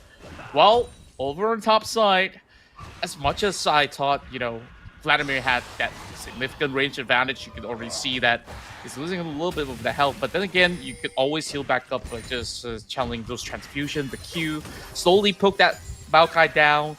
So I would still expect maybe small level CS advantages to that Vladimir just because he's range versus melee. But it's not too problematic for Maokai. Maokai's got that passive too. Auto attack one of the minions, you're recovering a couple of percentages of health bar. So here we go. First objective out, and which Drake will it be? Infernal Drake. Oh, this is going to be a spicy one. Extra damage boost for everybody who secures it. Well, both sides now back at a stalemate. But I guess, again, it's one of those small pokings that we might see. But looking at the bottom lane, now, you did talk about like the mid lane being one of the big battles. Bottom lane is going to be quite hot as well. I want to look at the mid lane again. Could be a 2v1 situation, but the flash popped in. And again, Monster is safe. Yeah, so far, everyone's looking very, very stable. No overcommitments on either side of the party. At least when it comes down to itemization, Exosin had went back to get the Dark Seal. So any further kills you give... Oh, bubble hits! Follow up. Oh, but from the side. Rebecca shows up. Oh, okay. No flash by PP Monster. He used his flash earlier on, but good thing that Devour is there to back him up. So without Devour, he could be taken out. Yeah, quick thinking right there. If he did not turn back and aim for Rocks instead, Rocks could still jump right into the fray. So this is definitely quick thinking coming from Devour. Waste no time. He's going to opt to trade objectives right now. Grubs for the Drake, very worthwhile. I mean, we've not really seen the elemental Drakes to come up yet, so first Drake can still kind of afford to give that one away. So very, very clean plays from both ends. Sinigang now with maybe a little bit more of that gold injection onto their side since they are getting those Drake and also securing that first blood on top of it. Oh. Things are looking pretty good. Bottom. I see a big movement there at the bottom. Okay, looks like they want to try and go on to Yamada again, but this time Yamada is not going to allow that to happen. Yeah, Corki, once again, you could just use the Valkyrie to reposition yourself safer. So being right underneath the turret means no can do, son. You can't really go in for that deep dive, especially in these early levels where you don't really have enough armor to tank out the turrets, and even so, you don't really want to do that. Oh, seems like the pool has been used. Yeah, here comes from the side, from the back, getting. No way that he's going to get out of this situation. And Adobo takes back one kill. Yeah, that perfect timing though. Razzie is actually outstyling Girling overall. I feel like as a flat player... Looks like from the back, yes, this is what we expect coming in from the Wukong. When he comes from the back, it's hard for you to escape. I mean, he does have the Cyclone if he needs to use it anyway. But in that situation, he probably had the information that, oh, the flash is no longer active. Just go in, sandwich, get the kill. Yeah, that was a little bit of overextension on the Zoe as well. You saw just trying to get a little bit more of that trading done, but it ended up being very costly. That kill eventually going over onto Rebenga. I guess it was lucky enough that it didn't go to Exosin, because Exo has got that dark suit that can stack even more ability power with every single kill. But hey, one stack is still good enough for Exo to at least accumulate for the meantime. So that's it. And we'll see the migration of all these supports. Like you said, a lot of roams to be done all around the corner. I feel like the role of Azavet in this match is to really keep the mid lane safe, because you will expect this Wukong to pay even more visits, because Zoe is vulnerable just like that. Honestly, this game is more active than I thought, and that's a good thing. Especially if you have the Wukong, you want to take advantage. But speaking about being active again in the middle, this time Rock shows up instead of the Wukong. And True Shot Barrage from the side deals a lot of damage onto Monster, but yet he's still okay. Yeah, lucky enough distance to be created than to actually receive the full rotational spells coming from rocks. That could be pretty much deadly. And Exosin has already used the Mimic ability, so he won't have that double jump coming from the distortions. So it was just maybe a close opportunity out there, if anything. But at the very least, that allows Exo to take 2 turret playing over the mid lane. And if you think about it as well, like the True Shot Barrage probably wasn't a big deal just because he didn't get the kill. But looking at it as a coordinated piece is great. But what's great as well is going to be another kill for Sinigang this time. And oh, it's for Adobo. And Adobo looks like they will try to get another one, but it's not the target that they want. They don't want to go all in on the routes. Yeah, great angles coming in. They managed to collapse. I mean, it's been repeated so many times that they really have to look out for the mid lane brushes. So they kind of got caught up with the 3v3 situation. While for the Paddle Star hits perfectly. So that gets 1 kill back to keep the Zoe pretty much back in the form of order. Also receiving a little bit more of that turret pulling goal. While top side, Razzie so far, he's been playing so aggressive on this Maokai. Yeah, with the TP back, I guess that the Vlad really has to please get back into shape. The TP is not available, so it will be a slow walk, not to the fridge, but to the top lane. So that gives a little bit more of that wiggle room for this Maokai to get a little bit more of that recovery in that sense in the form of CS. Grubs are up. Rocks as well as Renga, they're looking for a room in. Devoured already working on it while they are trying to distract them from getting anywhere close. Devoured managed to claim at least 1 more grub, but Exo is looking for the kill. Oh, looks like we might see a challenge here. We don't always get to see a grub challenge in this tournament. We got to see one right now. And they will go all in. The grub is still open, but Devour's the one in trouble. Rebenga flashes away to safety. He's counting on the other side. But Rebenga, how is he going to re-engage right this moment? He does not have the flash. He's waiting for his teammates to come towards him to provide further backup. So far, both sides just trading help, but nobody went down. But the grubs were the one to be sacrificed. Well, we may say sacrifice or to be gained by Adobo in that sense. So great trading being done overall. No casualties thus far. A lot of great flashes that has been popped in the nick of time to get Sinigang members back into safety. But I thought maybe that there could be more opportunities out there, but it seems like Exosin was also trying to negate this Zoe from joining into the fight, where it could prove to be pretty devastating. You saw how she's been able to also get those angles, and she also managed to pick up a flash in between those engagements. So now 2 flashes available on the Zoe to try to make the craziest paddle star plays. Devoured's onto something. Well, speaking about craziest plays, if they go all in, it could be a crazy play, especially onto rocks, not the target that they want. If they can get Mirmo, then maybe that's a better target. But since it's routes, and routes is tanky enough, so they have to let that one go. Yeah, since that there's also another Cloud Drake up available, so it will be absolutely secured by Sinigang. There's no priority for them, as the Zoe is preoccupied. Could very well be a 2 versus 1. routes. Okay, they might try this though, but then again, Exosen's pretty low on health. If only he came a bit earlier, then maybe they could have gotten that kill underneath the turret at the bottom lane. But anyway, they still got the Cloud Drake, so that's pretty fine.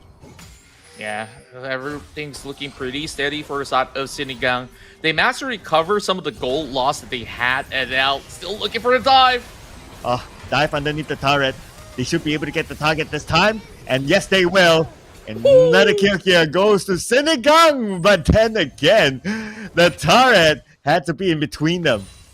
Yeah, so unfortunate. I thought that was a kill onto Exosen, but it was only an execution through the turret, so that does not really count to the back. So it's tough luck. I mean, as a Zoe, you can be very cheeky. We will mention she had that double flash, but when you're pit into a Rel, a Wukong, I don't think there's any way out from that. So Yamada, he's not going to be disrupting any of those channels, so we'll be able to at least perhaps get a couple of all these plates. The LeBlanc's going all the way back down, so this leaves a little bit more of that wiggle room for them to give some assistance to Devourer. Oh, Exosen, he blew a flash, and they know that he does not have any flash, but then again, he does have backup. He might want to try to counter engage, but yet still, the buff is taken by Adobo. Yeah. Time to time, yeah. It's tough to also see whether the Wang actually commits the flash. It was a distortion. She still managed to keep the flash intact. That's the thing about LeBlanc, you know, like she's a master of deception, mistress of deception, if you may call it. And we even saw maybe a glimpse out of the new promo videos of Noxus, like what is she gonna be up to? We definitely want to look at more chapters of what the Noxus storyline has to offer. Razzy's got no mana. I don't think he can stay any longer, so he has to force a channel of TP. Yamada in trouble though. Oh, but from the side, he does have backup. Here comes Devourer! Devourer goes in on the Exosen. Exosen spotted out. They try to catch Exosen, but the flash comes in. And Exosen is free to run away with Rouse, trying to tank the front line, but Rouse will be the one to fall. Right now, Rebenga, he just arrived, but there was nothing much they can do. Oh my goodness, this matchup has been so neck and neck, tree to tree. Gold gap is barely existing right now. They're pretty much on even grounds. True shot Barrage just to clear out that wave. But eventually, I believe that Rebenga should be up to something. Whoa, okay. Here comes the engagement. And Monster is in trouble, but from the back, Exosen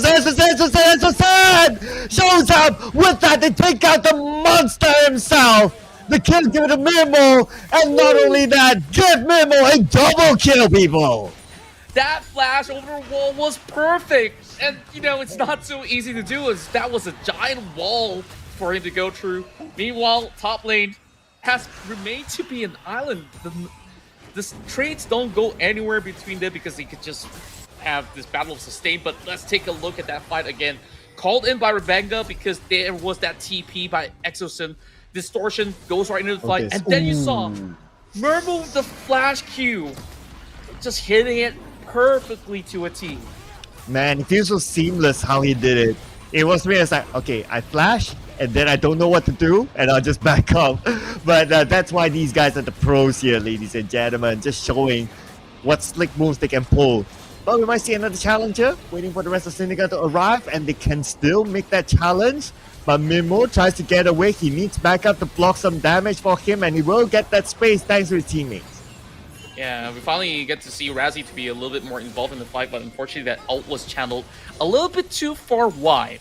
So that's not going to be a firm pick-off, but when it comes down to clear objective takes, when you get Razzie to be in the thick of it all, I believe he could definitely get some really good grasp with his ult. So it was just to really shove them away, get that a little bit more power back towards the top side of the river. And I'm just looking at this Vladimir, and I guess that no matter how much you try to build AP damage, there's just going to be that stack of magic resistance that makes it so hard to do. Sinigang now opts to get their hands onto the Rift Herald. It should be well secured, as we can definitely see that the rest of these members are going for a reset coming from Adobo. And no challenge from either side, so they're gonna let this one go, which is okay. I guess they've been dueling so much, and they'll be like, okay, guys, at some point we have to call it truce. Somebody just take it, and we'll recover somehow. Yeah, overall, it's been a great recovery process for Senegal. You remember at one point they were slightly behind in terms of goal, and then they managed to keep it pretty well balanced until some of all these small little pickoffs that has resulted in them getting back on track, getting a little bit more of that opening over onto the Oh. upside river, and now looking for another catch. Yeah, I see the potential sandwich here. But then again, we have Monster from the back as well, dealing a lot of damage. But before that, Mimo, we get the first kill. They're looking for more. They're going for the chase. But then not getting greedy. They get one. They're good. They know the dragon is focused on the objective. Yeah, and they managed to also burn Rox's Magnet Storm, so that could still give them a little bit more opening to try to steal the dragon if they want to. But it seems like Adobo's pretty much risk adverse because Yamada's the one taking the risk. Oh, he's caught out right now with the true shot barrage damage onto him. Lots of damage. Yamada tries to fight back, but then again, it's a 2v1 in the true shot barrage. Did not connect, then it's probably going to be a different story, but that's going to be the case. Nevertheless, we're going to see the dragon being taken out by Senegal. Senegal managing to achieve the feats of, well, monster takedown. I gotta get the terms right for that one. And also securing another turret to go by. In terms of the feats right now, Senegal has already achieved the best of 3 in that sense. And eventually this turret combo, they don't really have to fully commit members to it. And therefore, more and more of all these compounding interests added up. And yeah, good eye to also notice that there was a ward being placed right down over the mid side, so they could just deny some important vision from the side of Senegal. Devout now getting spotted by that Scar's orb, and Rox tries to stop him, but hey, he's got that smite. It's not going to be easy to do. And at least the Rel can still get back to safety, but here comes the cavalry arriving. Oh, but then again, looks like Ross is pretty low. He will be devoured by Devour himself. Good attempt though by Rox, but as a support, you don't get that much damage. But hey, you know what, Contra? Look at what's happening at the bottom lane. Ooh, TP trying to defend it all. And it seems like Razzie, most likely not, will not even try to fully commit to LeBlanc. I mean, you may try as you may. This distortion, especially double distortion, is going to be hard to catch. Oh, look at the damage! Ooh, that's a big one there. And that gives them a good reason for them to go in for the chase. And that's going to be Rabenga paying for it. My, that's the power of a Zoe. The paddle start hits like a truck. Meanwhile, Devoured already working onto that Atakan will be joined by the rest of the teammates, but this has been followed up by Girling. So it will definitely be some time to be bought right here by the Vladimir. Already popping the flash. This is not going to be good. Yeah, underneath the turret is not going to be an issue for them. Girling is definitely in trouble, but he now has backup in the name of Exo-Zen, but he will still fall. Exo-Zen, 50% of health. Don't overextend. True shot barrage from the side! True shot barrage! Hitting a double kill! Looking for the triple as well. Oh my goodness! He's not stopping yet, people. He's looking for more right now, but no further targets, but still, Mimo, man. Him and that true shot barrage, as what we said before the round started, is sexy. Absolutely, and that was so beautiful. We definitely will get that into the highlights later on. And it's interesting to note that what Girling did throughout the course of that battle was to really buy time, and he did so, right? Allowing Senegal to eventually go in for the collapse, and they also have sent that Rip Hammer above side, which is unguarded. Let's take a look at it again. Like you saw, the dodges, the moves, the hemo plate just to keep himself healthy again. He only died to the Paddle Star, but EXO has arrived. He went back, traded bodies, and after that triple kill from Murmur. Man, I wish we saw the true shot barrage again. That was definitely something. Somebody clip the true shot barrage, people. Put it in your social media. It'll definitely blow up, whichever platform that you post on. But hey, that true shot barrage, that is a standing ovation by itself. Oh yeah, and I like that when you mentioned true shot barrage, you actually send the road down the mid lane. I just expect this to be a little bit more of a poke and prod just to shove them back. But look at Murmu. Double buff, false life, anything you need on this Azrael to give him another net of safety. He's got it. So you can see that Murmu can play as confident as he likes. Whew, okay. Mirmu is playing at the top of his game right now. Okay, just look at his stats. Let's zoom in onto him a bit. 701. He has not died a single. But speaking about death, well, Gilling could be the next one to die. I mean, he is alone right now. Oh, okay. Anyway, he'll be back. But again, we saw another True Shot Barrage, but that's not going to be a big impact. But still, Mirmo, top class game now. And so far, they are looking for another big dive, and they will have to concede this tier 2. Oh, but then again, they might concede one life though in the name of Yamada. And that's going to be taken down by Exosun. And they took down the turret. They're probably going to look for more. Now, right this moment, Exosun takes a lot of damage. It's pretty low, but his other teammates to back up. And now, speaking of backing out, looks like they have to back up right now. But from the side, we have Devoured. Oh, there you go. He got one target. But then again, the rest of them are still here. He's taking a lot of damage. Azavet needs to run away. 10% of health left. But he will still not be able to escape the one and only Mirmo. And he still got to deal with this Maokai. It's going to be sticking into his face. But remember, there is the false life. So all this is not worth a lot. Only 100 gold, but at least it's something. And just burning the false life left and back. And look at this, another false life burn. But like what you say, it's not going to be worth it. Okay, he burns a false life. But then again, look who has arrived just in time. It's going to be Exosun to make sure they continue to get that trade. And he gets a double kill in the process. All that just to burn out the false lives. Yeah, that was worth it because Exosun, he jumps right back in with the distortion, lands that ethereal chain, and gets that double kill. So, well, you could just at least open up all these space, and he's going for it yet again. But against a Rakan, well, he could always leapfrog away. And once more, Sinigang, they found themselves so much space over the bottom side of the map that they get themselves a free dragon, and this is going to be the sole point with the camp rate. And somebody stop Mirmu right now. I'm looking again at his stats. 803. This guy is the only unkillable player right now. Oof. It's going to be interesting to see if Adobo is able to make a turnaround. The gap is still not that big though. You can't think about it, Contra. But the gap might widen here with the fact that there's an engagement. Let's see who will win this one as they target out the Mirmu. Mirmu is now in trouble. Mirmu, this is going to be his first death. Shut down on the Mirmu. They will get rocks in the process as a big bonus to come together with it.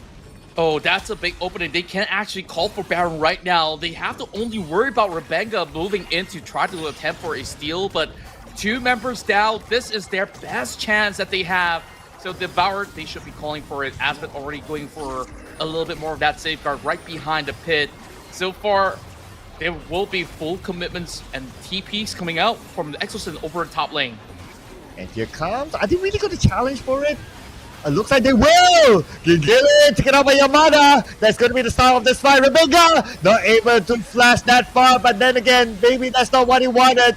He pulls out the Cyclone, but he will still fall. Exosun is still here. Together with Gilling. He's still going in for it. Okay, they go all the way to the back. They're trying to find the back line. And look at the damage by Exosun. He just went in double distortion. At first, he was trying to escape, but he got a freebie out of that Zoe. Well, he was definitely happy about that. And look at Exosun. That Dark Seal that we talked about stacking some AP has already reached 10 stack. He can now upgrade that to Magi's Soul Stealer if he wants to. But does he really need it at this point? Probably not, as he's definitely in a pretty safe lead. Asvet is not really in a great position, but he will just quickly pop away. But he knows that Exosun is going to be lurking around still, trying to at least get back a little bit more of that priority because Baron is still online. Oh, but look at the damage onto Azabeth. He does have the grand entrance, but with half health, it's pretty risky for him to do it. The follow-up must be on time. So they really have to find a real good opportunity, but Sinigang is not allowing them that space. It's definitely a little bit tricky for them to really get a clear take onto this Baron. So it definitely requires a little bit more of that pickoff. Exosun's been looking for it, and yes, this might just be the golden opportunity, but it shall pass. Looking at the current situation, it's all about clearing the waves now for Adobo. But keep your eye on the bottom lane. Look at Sinigang. They are doing a split push. So right now, Adobo's attention is split to at least 2 different sides. Yeah, I just wish to actually see Kaigu to also join in the fight later on. He does have the TP, so hence why that he has been putting a little bit more of that split effort, shoveling the waves just to keep the rest of the Adobo members a little bit more preoccupied in that sense. Knowing that they're going to be somewhere hiding into the brushes. Rock's going to face check first and foremost. A little poke and prodding. Exos is now spotted out. Oh, here we go. True Barrage comes in, puts in a lot of damage onto the other side, and they will get one by one of them. Rhodes is now the one in trouble, but Rhodes has backup. Of course, it's Memo, ladies and gentlemen. He's allowed the space to deal the damage onto the opponent. And Exosen comes in from the back, and that's how they got another kill. Now Azabeth is the one in trouble. Azabeth will fall. Now it's only Razi left. Where is Razi going to go? It is going to be an ace for Sinigang. Sinigang will now make the parade happen through the mid lane as they will crash the gates and tumble down all these turrets and book themselves that rematch up against SGMY in the grand finals. Well, I guess Sinigang will be the superior dish here as they will be the sole representatives of the Philippines.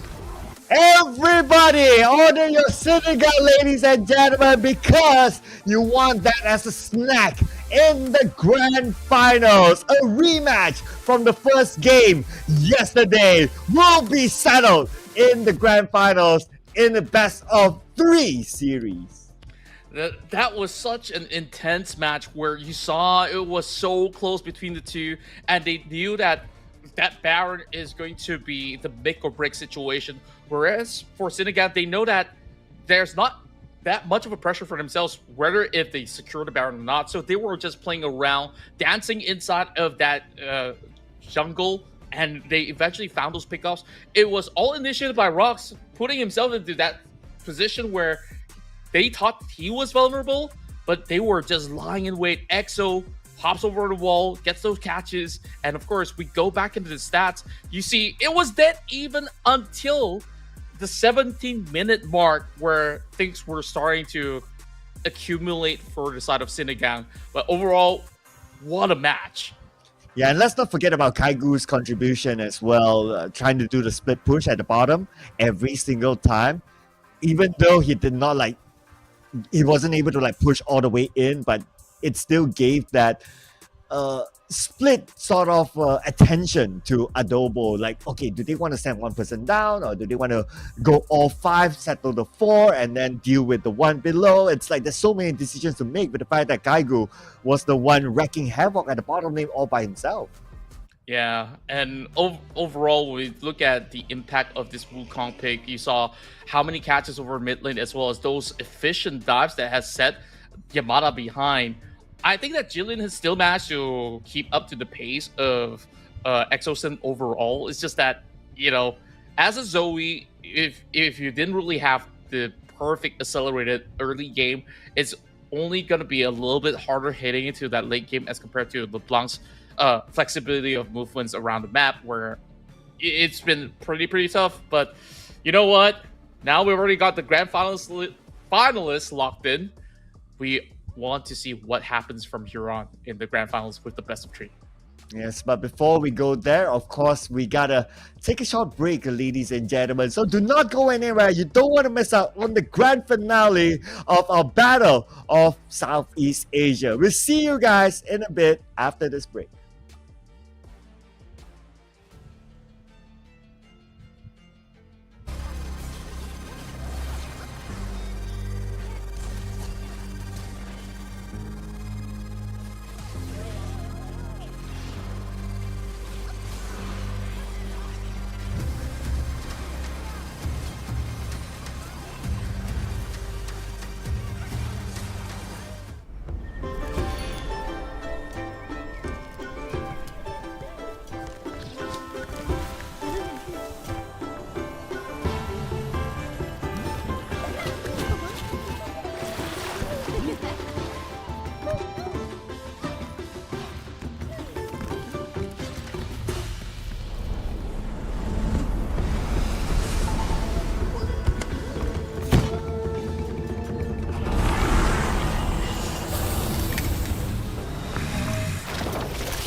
These fists ain't just for show.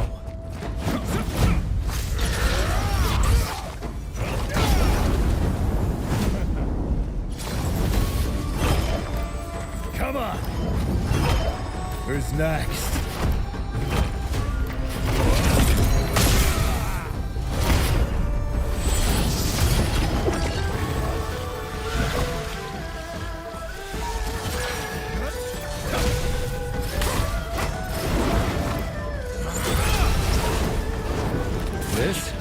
This is the coil before the strike. Let's settle the score. You'll want to get a close-up of this. Like the ivory serpent, I don't back down when it comes to family.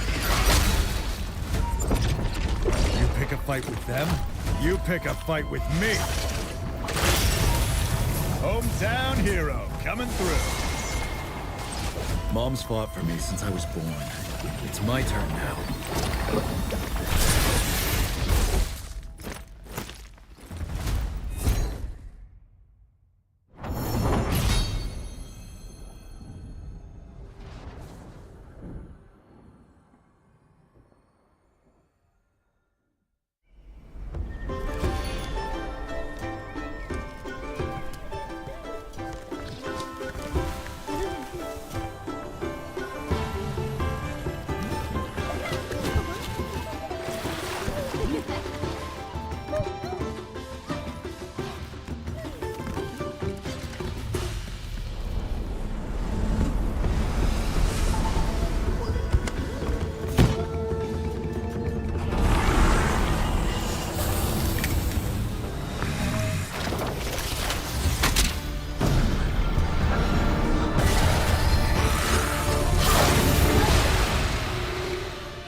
These fists ain't just for show.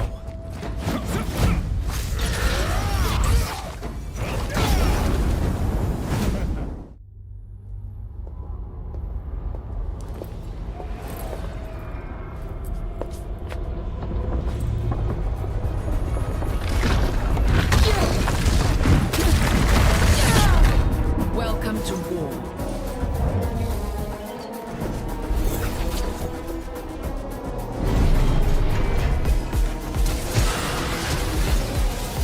Do not test me.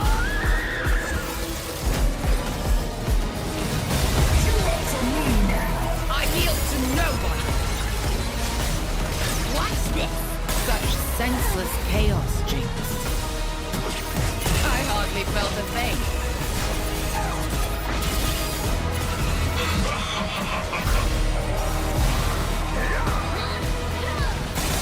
Nothing I couldn't handle.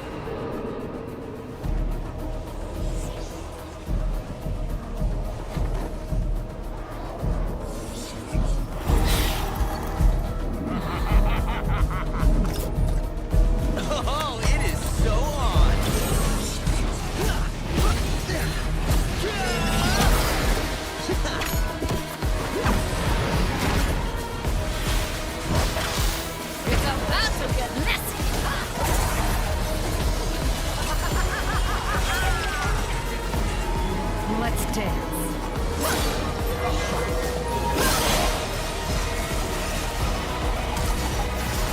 Blood for Nazis!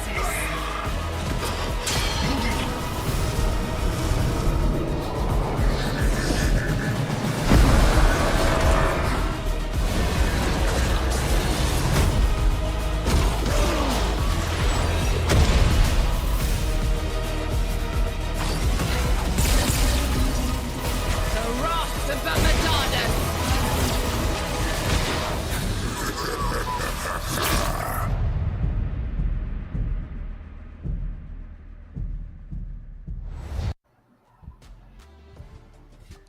After battle, after battle, after battle, after battle, after battle, now we are finally here in the grand finals. Welcome back, ladies and gentlemen, to the Battle of S.E.A, brought to you by League of Legends. My name is Sir Club, together with my wonderful buddy here, Contra, and it is going to be a rematch of the very first game on our broadcast yesterday. Yeah, it really feels like it's been fated for them to be meeting here in the finals once again. And that time, it was just the best of one. This grand finals, it was played in the best of three. As much as Sinigang have suffered a loss, but these two teams, they are absolutely very familiar with each other. So, of course, introducing our finalists once more, it's We Are Back that will take on Team Sinigang. Yes, and here it is. In case you just joined us for whatever reason, this is We Are Back, representing the SGMY region. Blair, Caspiel, Nikodesu, Klex, Filia, and hope to see him play Sagi. That's right. I feel like at this rate, Saki will still take the back seat because this squad of 5 has been looking so dominant in the entire circuit. But when we take a look at Sinigang, we will also see that they have been having this stacked roster with Kaigo Rubenga, Exo, Murmu, as well as Rocks TV. Overall, everybody here that's playing in the grand finals have got wealth of experience, an incredible champion pool on every respective role. So we will definitely see a little bit more of that variety to be played out in this best of 3. So far, We Are Back, undefeated, went through the brackets with no loss whatsoever, as they've been able to pave the way in great succession on almost every single lane, as their journey started off by taking down Sinigang, forcing them to claw through that lower bracket, while they managed to even take down Hyukao, one of the favorites coming from Thailand, and early on knocking down Adobo to make their way to these grand finals. And if you gotta think about it, Sinigang actually went through all the regions, like from Indonesia, Copper Slaves, and then from Thailand, Mukra Big Sword, and then obviously Adobo that we just saw earlier on, making their way into the grand finals. Now, again, ladies and gentlemen, the grand finals will be played in a best of 3 series, and there will not be any fearless draft. Don't we wish there was a fearless draft mode? But hey, you know what? We're gonna let these players just pick whatever they like throughout. So maybe in the next edition, who knows, we might see a fearless draft.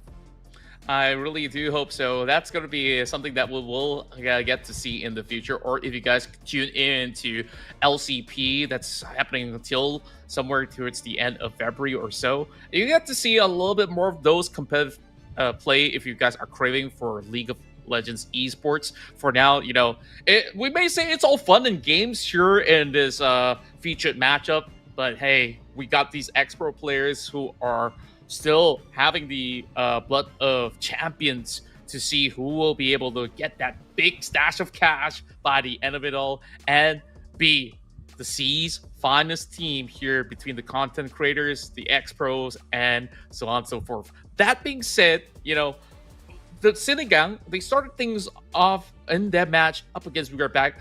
They looked very well composed. It was just down to small little nuances that kind of broke the game wide open. And then We Are Back, they dominated that round. I feel that since they've already learned through some of the hard ways, suffering that defeat, and then going down the lower bracket, that has definitely seen them claw their way through. I wouldn't say it's been a smooth ride, because even from that matchup against Adobo, it looked pretty close. 17 minutes very well balanced on both ends until all these big objective fights where they start to see some of all these leads to be created.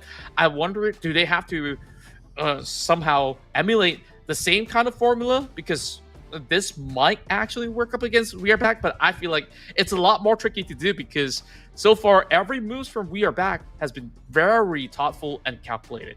Yes, and probably if there was that one thing that they would have learned from watching We Are Back, going through the other matches, is that if there was any reservation in not respect banning the victor, this is probably the moment that they might want to consider to take out the victor, because Neko is just untouchable when he has the victor.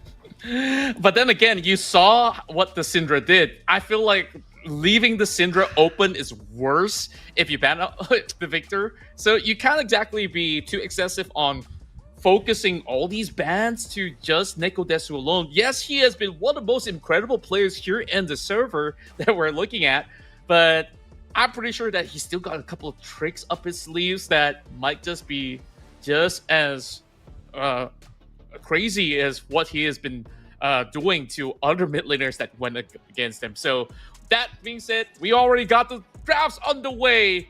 Ban on the victor, like you said. A big respect to Neko, and we still see Skarner, Poppy, things that can shove you off of these team fights. They want that out of the table. But you know what? If the victor is banned for, at least on our broadcast, the first time in the past 2 days, something else has to be open. Now I'm looking at the Galio that's still open though. So come on, guys, give me a Galio game. I want to see a hero's entrance. We'll have to see. I mean, overall, I kind of prefer Neko on something a little bit more bursty. Sure, you can still play Galio with full AP mode, but I feel like maybe he functions in this very different light. S.E.A opened up. They banned that Jace, so this should be a pickup for Blair with that full confidence over the top lane. Now, Kaigo's got to respond. So what exactly would be the best matchup early on? Razzie did a decent job to at least hold this S.E.A with a Renekton. Is Kaigo's going to think about the same type of formula? Instead, they say, you know what, we're just going to secure our Ashe first and foremost, so we get a little bit more priority when it comes down to long distance initiations with the enchanted crystal arrows, and generally, I think Ashe is very good in any composition. Yeah, I mean, we saw like a quote-unquote basic hero being used by Sinigang earlier on. Like we saw the Ezreal, now we're going to see an Ashe. I wouldn't look down on the Ashe, honestly speaking, but you call it right. Yeah, it looks like the Renekton is going to go head-to-head with the Umbrella. Now, both sides have not picked a mid laner. And you know where I'm heading to, right? Come on, guys. Please grant this old man this wish, you know, this Galio pick. Come on. Well, we'll have to wait for that, because overall with that marksman pickup, I think that Caspiel will at least lock something in for ClayX. He's shied away from Kalista for the very first time, picking out Misfortune with a little bit more of that double up to try to get those pokes going, alongside with a good setup from Filia. If you can get a good Magnet Storm, that will be a perfect bullet time AoE. So maybe they want to play around team fights a little bit more. You ask and you receive it. It's the Galio. Oh, yes. Is that a Galio support? Is that Galio mid lane? Bruh. I got no clue. We'll just play through the next couple of bands. I guess you shouted it too loud that they can hear you from the Philippines, my guy. Send me Sinigang. Okay, I hope something appears at my front door when we're done with the broadcast. But hey, you know what? Whether it's a support Galio that will probably go for the tank builds, or whether it's a mid Galio that will go all for the magic damage builds, it's fine, right? I'm happy to see a Galio. But then again, well, now being a Galio main, I'm so excited, right? Galio is a counter engage champion. So somebody has to go in first. Now the Renekton is not bad, but I felt that there are other better options. So it depends, right, where this Galio will go. If it goes mid, then, you know, get someone that's able to truly go in, starts fights like a Braum, go in with the Glacial Bishop. That'll be pretty nice. But speaking about the Braum, it's bad out. Yeah, you don't want too much of a safety net for this Ash to play things too smoothly. Therefore, the bans definitely make a lot of sense, especially if Renata Glass comes in with a hostile takeover. What she does with her ult is that she can turn all these enemies to go up against themselves, where they will lose control of their champions, they start auto-attacking each other, and they slowly bleed out. So you kind of want to remove all these big disruptive ultimates from hitting any members of WAB. And it looks like, just like back in the very first game where they first met, Casper will go back into the Jarvan where he feels most comfortable with. We've seen a lot of the pro players back in the days to also go back into Jarvan because he's got very strong early engage potentials. And on top of it all, if you can lock somebody with the Cataclysm Cage and the Magnet Storm all together, it just unfolds a big lineup for this ClayX big bullet time to fall right through. And oh my goodness, we are getting the Hui for Neko Desu. I love to see this because I know that it is it's kind of tough to face off against a Galio sometimes. You go through the list of mages.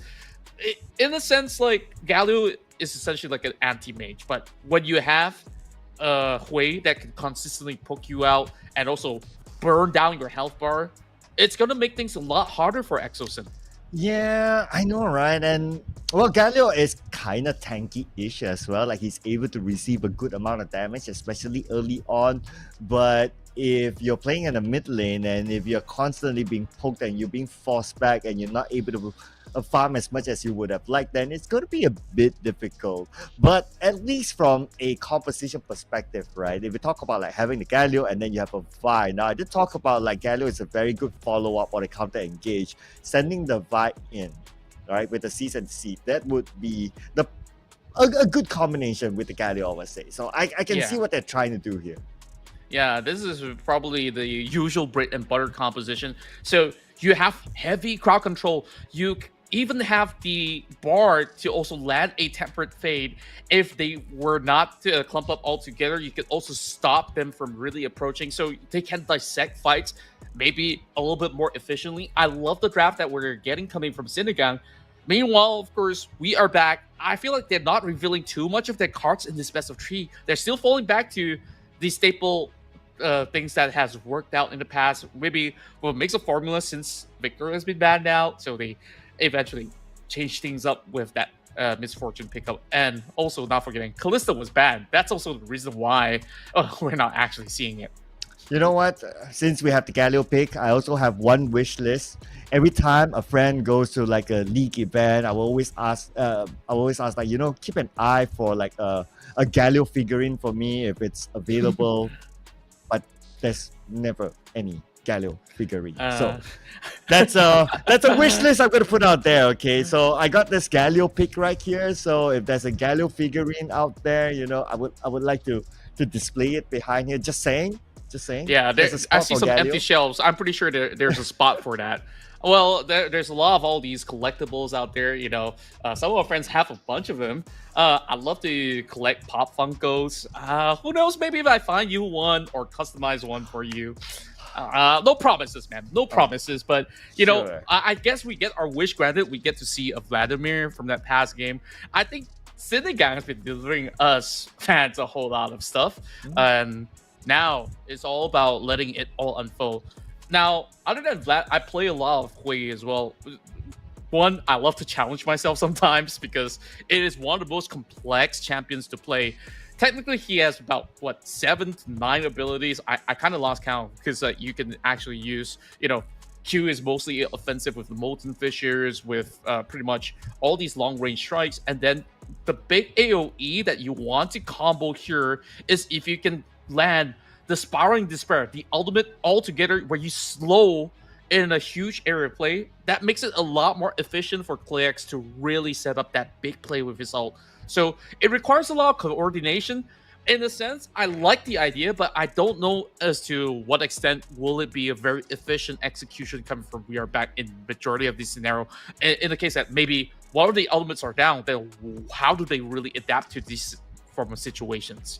Yeah, and speak about adapting, right? I think if we look at Sinigang on the first game yesterday when they fought against We Are Back, they played it very, very slow. So looking at the draft that they have now, especially with the Vi, they have to play a higher tempo this time. They cannot allow We Are Back to continue to farm and then all their hero, all their roles get stacked up, and then we all know what Neko is able to do, right? At some point, especially at the late game, so they cannot allow that to happen.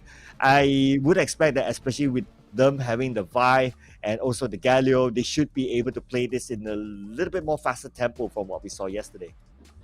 That's right. And I guess as much as you want a form of a faster tempo, there's only so much of a tempo you can get when you kind of need time for this Ash to get those 3 item activation or at least a double item activation in that form sense. So unless if things were stable until another 17-minute mark kind of gameplay where they could only contest but in a safe manner, then we may not actually see that much form of acceleration. So it's really down to the junglers here to be on heavy duty, heavy lifting, looking for those pickoffs. And Caspiel so far, we saw crazy dives. This guy is just a mad lad that's kind of hungry to get all these leads. We saw how that was being set up for Neko Desu on the past game when he was playing that Nocturne.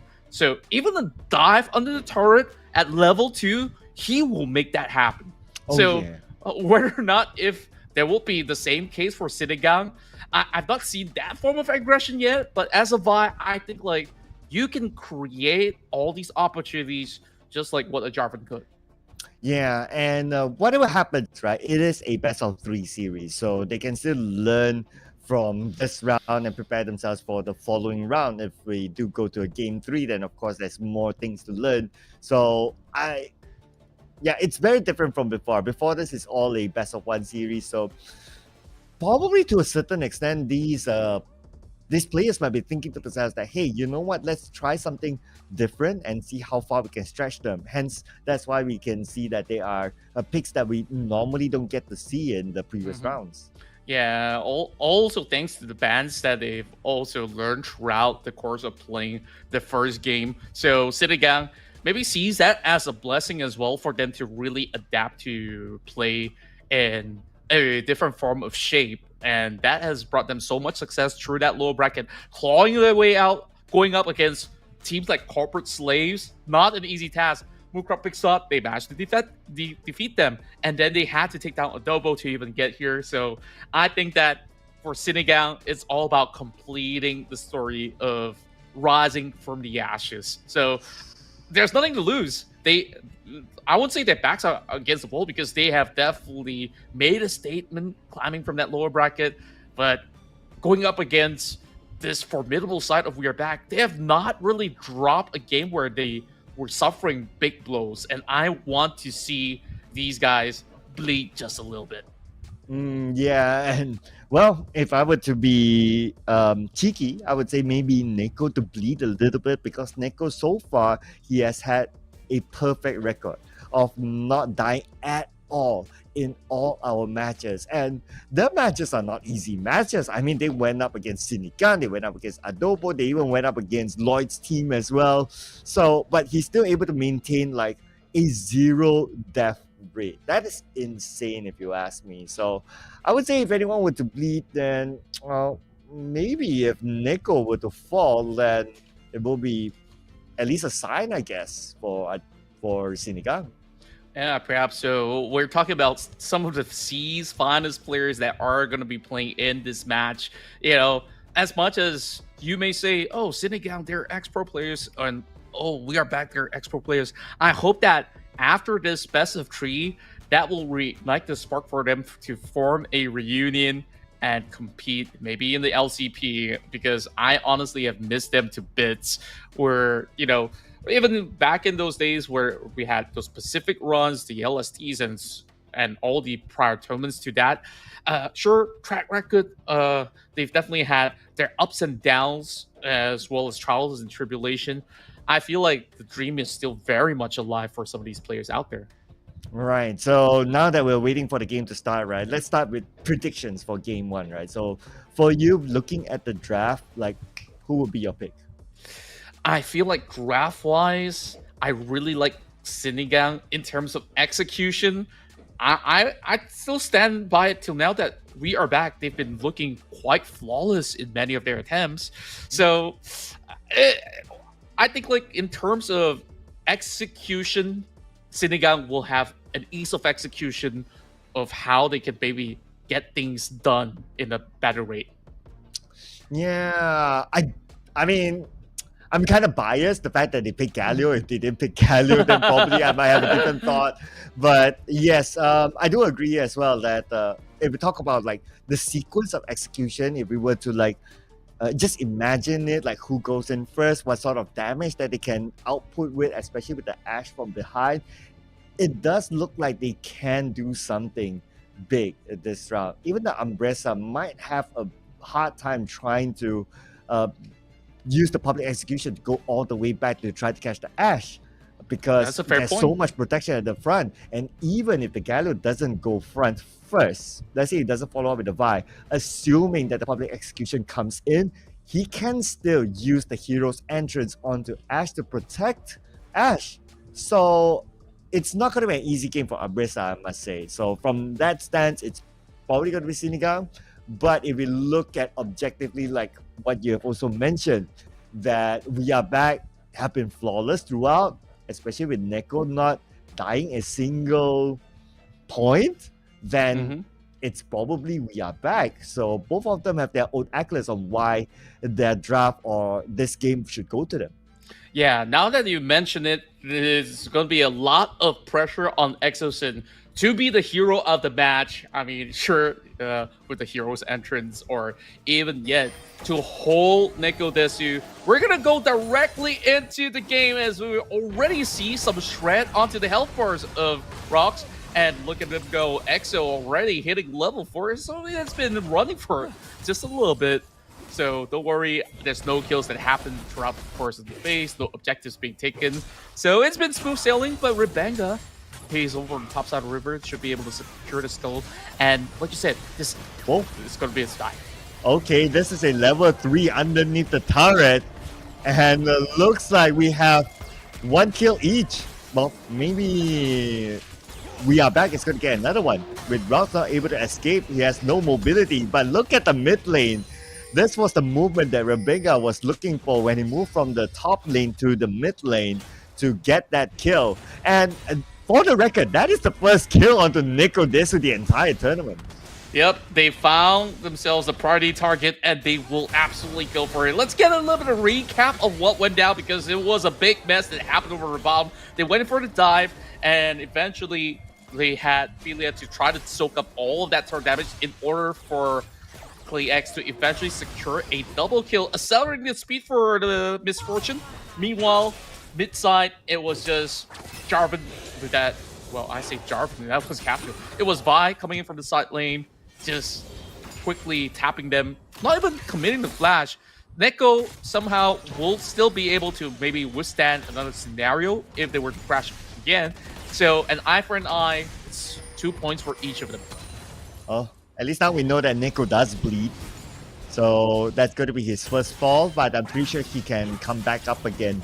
I mean, it's only very, very early on still. And we saw his ability to farm and catch up to his other opponents. I wouldn't be too worried about Neko. If any Neko fans are watching out there still, it is just one death, and he surely will be able to come back up. True enough. And I also do like the purchase of the Cull coming in from Kaigu. While Exo now gets a little bit of a chunk being done, as Caspio goes in for a little bit of disruption over onto the Raptors. Will he be able to smite it? Seems like he might actually yoink a few. Not sure if he actually got the cap though. Exo now gets the overpop. Oh, now Exo is the one in trouble though. 10% of health left. Managed to hop across the wall, but yet still, he will not be able to escape Neko. And now Rebenga comes in, and Rebenga will be the next one to fall. Double kill to Neko. He comes back with a vengeance. But Gilling shows up, wants to find a trade. But yes, he's at level 6, so he should be able to deal a decent amount of damage. But can he actually get that kill out of failure? Yes, he will. And he got at least one back. That was perfectly well played by both ends. They're just throwing bodies at each other right now. the moment he get that first kill, Neko has gotten just in time for that level 6, getting that Sparring Despair, secures that double kill onto Rebenga, and with that rotation coming from Kaigu, he managed to at least hit one back in return. So it is going to be a little bit more of a trade-off objectives, I feel, heading into this equation. But Rebenga, they got first dibs over onto the Grubs, but we'll have to leave one Grub behind, as that's the most they can get out of it, or else Rebenga will have to risk popping his flash, putting himself in trouble, and might even falter in that scenario. So one Grub yoinking that way, WAB can still try to fight for 4 Grubs potentially later on. We'll have to see about that. While bottom side, as much as that was that kill funnel into this misfortune, it doesn't seem like it has snowballed in terms of the numbers of whether it's the CS lead, but they will still have maybe just one wave of difference for now. While when we look into the late game skirmishes, Caspiel always have to think who exactly does he want to catch first, because some of these targets are a little bit slipperier than the rest, and to think about getting near to Mirmu, it's not going to be an easy task. Yeah, I was also thinking of Mirmu to be the best target, but like what you say, it's not going to be that easy. But we might see another kill here in the middle. Hero's entrance comes in. He gets one target with the Justice Punch, and with the taunt out to Caspiel, Caspiel has nowhere to go, and the kill will be given to Rebenga. Yeah, smooth play, cease and desist alongside with the hero's entrance is pretty much a death sentence where it was not much that can be done by Caspiel to even get up, because he's already committed with the flag and drag. So it is rather tough, but I think they've already gotten at least decent trades. We're looking at a 4 kill ratio for both sides. Now Kaigu's just gonna do a little bit of proxying of the wave, just to keep this Ambessa a little bit more preoccupied. So I guess in most portion. Oh! Oh, that's a very far arrow, but the Justice Punch did not hit. But anyway, he's still able to get the taunt in, and that is good enough for Rebenga to get his second kill. I mean, that's a third kill. Wow, the level of commitment. Literally, 4 members were at work to secure this 1 kill up against Neko. Is it too much of a commitment? Well, I wouldn't say it's too much, so long as it's working. And keep note that Exosin, once again, loves to purchase that Dark Seal, or is stacking 2 over onto the Dark Seal already. But Mirmu, who's been left alone for the most part, we don't really see that many form of like lane swaps or rotation. They're just sticking to their own lanes. But I think that Philia has to be a little bit more mindful to also keep watch for Neko, because this has been him having the target on his back the entirety of the game so far. But you know what? For him to be the prime target, that would kind of open up space for the other lanes. So, of course, that's like the trade-off, right? But whatever that we learned from like the previous rounds, Neko definitely deserves the attention. Well, not the attention that he wants, that is. True enough. It's just like, you know, Faker in his T1 games, everybody wants to get a piece of the Demon game in that sense. Oh, Dragon Rack hits onto the Exosin. Oh, but keep your eye on to Neko at the back line as well. At the same time, at the front line, we can see that they're trying to put out a lot of damage onto Siniga, but not able to get the kill until Neko again shows up and he gets his revenge on the Rebenga. The fight's not over yet though. Mirmo tries to at least get one trade, and he will, but Mirmo has nowhere to run and he will fall. Rox tries to take in a lot of damage, opening up the space for Exosen and getting to get away. I want to take a look at the fight again. It was well planned from WAB, where we saw that bullet time was actually used in a dual manner to zone out all these other units of Singan from collapsing upon Neko Desu, and at the very same time, putting that pressure onto Mirmu at the very same time. And that's why Rebenga, as much as he found that good angle with the cease and desist, he could not approach much further, and then WAB, they recollapse, they take down the Vi, they secured the first Drake of the game. So I would say that it's more worthwhile for We Are Back, the fact that they got the first Drake, and of course a couple of kills in between as well. But speaking of kills, we're probably going to see the next one. Roller King is now in trouble. Gailing will get him with the Call of the Meek. And Philia arrives, but Philia, you don't really want to show yourself. Yeah, that was very, very costly. Without the presence of ClayX in this fight, they can barely do much to actually secure these grubs. But is Philip gonna try? I think it's not really worth it because they know if they were to fully collapse, Murmu's gonna have all the protection he needs. So they will have to give all 4 grubs to Sinigang. And oh my, this is a dead even game. So different from the last time they met.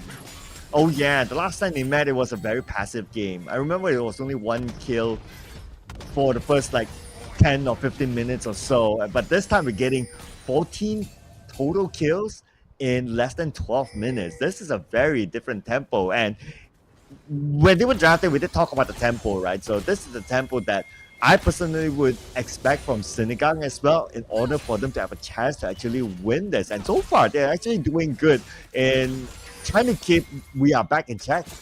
Yeah, overall, you have a winning link over top side. For the meantime, I would still say it's being managed fairly well. As you can see, the mid laners are swapped towards the top side, which we did call for a lane swap. This is happening very, very early on. So mid lane now becomes the marksman's territory to just hold for the meantime, while top lane now is over in the bottom side, which will still be pretty much essentially the same thing. Maybe, if anything, a little bit more safety net for Neko Desu from getting dove upon. So that's good news. So you kind of band-aid a little bit more of that bleeding from Neko, although he isn't exactly bleeding too much. Sure, fallen twice, but CS and everything else pretty much up to par to keep up with the Galio. But look at Rocks, they're definitely onto something cheeky. Oh yes, onto Grandpa Step, all alone, 3 onto 1. And the flash comes in, so he gets a good distance. Oh, lucky enough, the arrow missed. If the arrow hit on the Grandpa Step, then he's probably a goner. Yeah, it could possibly be the case. But even so, they kind of utilize a lot of all these skills initially. Rubenga didn't really have follow-up. Cataclysm! Oh, Cataclysm comes in, and look at the damage onto Mirmo. Thanks to Roller King from the back, and that's how they got the kill.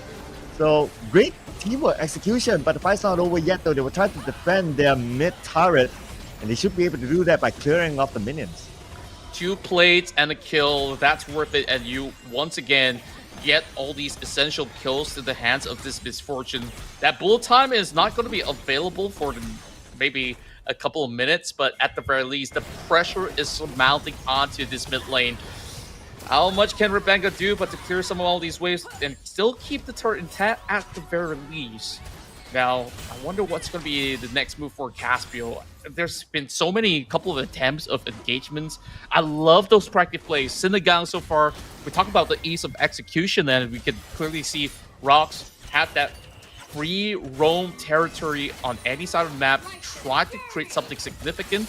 Remove seem to push on a very healthy turret. Well, we don't expect this to go down, but at least they could start to maybe make a different form of rotation if they want to. Dragons coming up in another minute or so, so that's something that the rest of WAB will have to prepare for. Both sides being super proactive, especially on the junglers. So that's why we don't see like Casper dominating or Rubenga dominating. Like they're pretty equal. Now from the middle, looks like no big engagements. Both sides respecting each other. I believe that's because of like they had a lot of back-to-back engagements, so all the skills are currently on cooldown. Even from their own mentality, it's like, okay, we gotta chill a bit. We gotta look at the big picture now. So that's why no big engagements in the middle. But we might see one soon. I do notice that a lot of pings in the middle again. Yeah, and they're definitely looking to perhaps hold them from coming into the Drake pit overall. Well, they also have to manage the wave from crashing into the mid turret at the very same time. So a little bit more on the plate for these Sinigang members to try to eventually get a clear passage to get the control over onto this Ocean Drake, where Caspio is already trying to at least get a little bit more of that clearance. But they were wary enough that it is not going to be all too safe, especially with Bart. One Tempered Fate can just put everybody to sleep on that stasis, and then all these big crowd control will fall into place. So that can be a very scary thought for WAB to deal with. But for now, I think they just have a little bit more manpower to just handle this Drake. So they just need maybe another one to fully get things activated, but plenty of objectives now secured. That's going to be Ocean for WAB.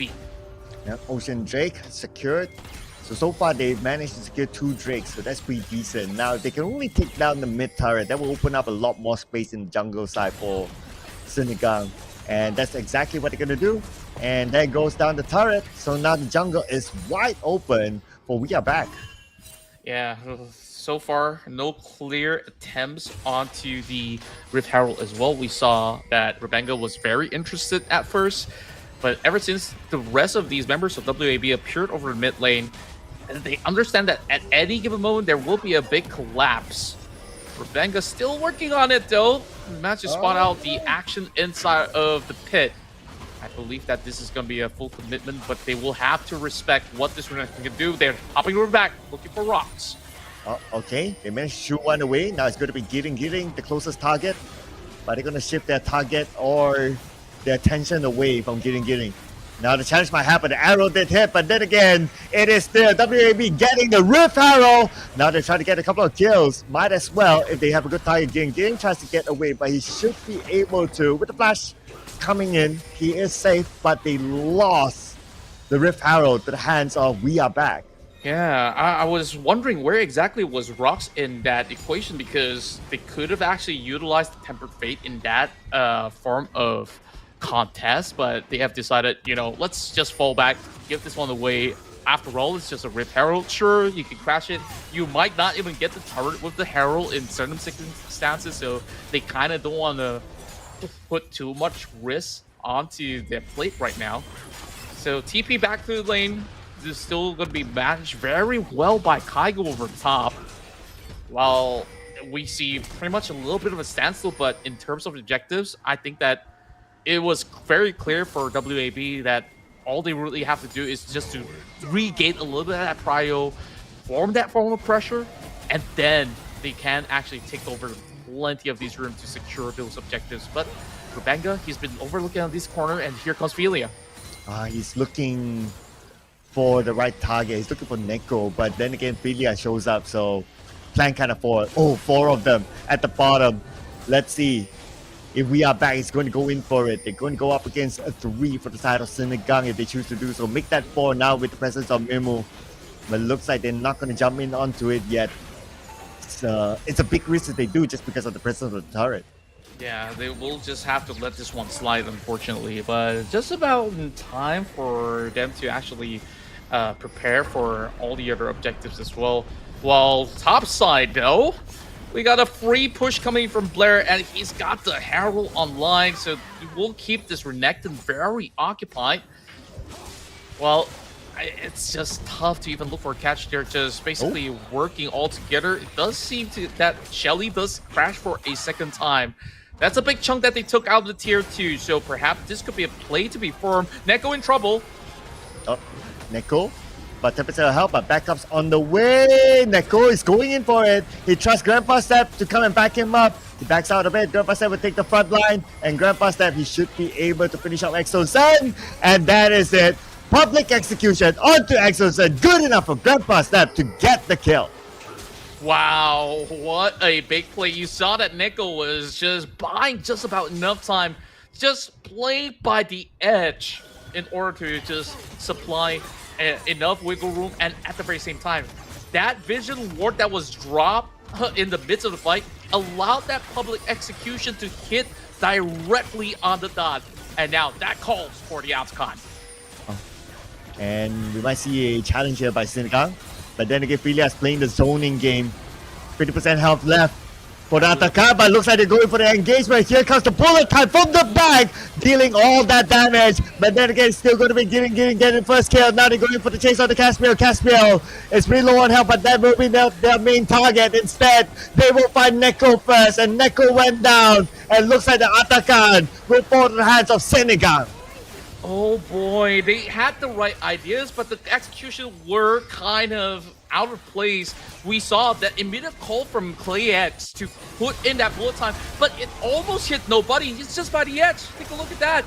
A lot of damage was being negated while they held back, and then they turn it up against Tempered Fate hits perfectly onto Neko. That was the play. that opens it all up for grabs for Sinigang. If only that bullet time was just an inch closer, then the result might be different. But it was just too bad. Like, but gotta give it to Sinigang. They kept a good distance against the bullet time, allowing them to make that U-turn. Yeah, it was a really good idea, but it seems like that's the reason why we talk about the ease of execution. It's not really easy to land it clearly because as much as you have maybe slight vision, you need that clear space in order for it to work. And now that there's no bullet time, there's no way that you can put that misfortune behind this pit to even try to steal that Drake. So Sinigang finally gets their first Drake in the form of Chemtech, and now looks for the collapse up against this Ambessa. Yep, Grandpa Step all alone at the bottom. 3 onto him. Oh, evaded the arrow with the flash. Beautifully done by Grandpa Step. He literally stepped away. But then again, because they have the Atakan right now, it's going to be a bit difficult for the WAB. But anyway, that is going to stop them from pushing the mid lane. Yeah, top side as well. Look at the objective controls coming from WAB. They say, tell you what, you can chase Blair all day. This Ambessa survives and they lose too. They were all kind of tunneling their vision onto getting the catch. But this is Pepperfit onto 2. Okay, here we go. Here comes Gidding. But Gidding takes a lot of damage with 50% health left, but he attacks back onto Caspiel. Caspiel now will be taken down. And Neko will be the next target. Where is Neko going to go? They need to help to back him up, and Neko will still be eliminated by Rebenga. And Exozer with the taunt onto Roller King, but that's going to be good enough. The follow-up has to come with Rebenga. Still going in with about 10% of health, but chooses to TP away instead. Oh, wow. As much as there were some of all these great pickoffs against Caspiel, against Neko, it doesn't really seem like they've recovered coming from all this forward push. Blair, once again in trouble, 2 versus 1, up against this Renekton and the Bard. And his flash is blown though, so no flash this time. So no way he can get away from this. I mean, it's a 2v1. That's enough damage. He should be able to. Wait a second. He's still surviving. It's not over yet. They're still not able to get Grandpa Step. Grandpa Step is still alive after all that. Oh my goodness. Here comes a thumbs up, ladies and gentlemen. Whoa, wow. This is the reason why nobody ever likes this matchup against Ambessa. She's got a gazillion dashes, so it's so hard to chase. And we also saw that Kaigu was very respectful, although the portal was open through the wall for him to maybe try to recommit to the fight. But I guess there was a respect given as well, because there was public execution that was still readily available. He has not utilized that because he was just trying to run away.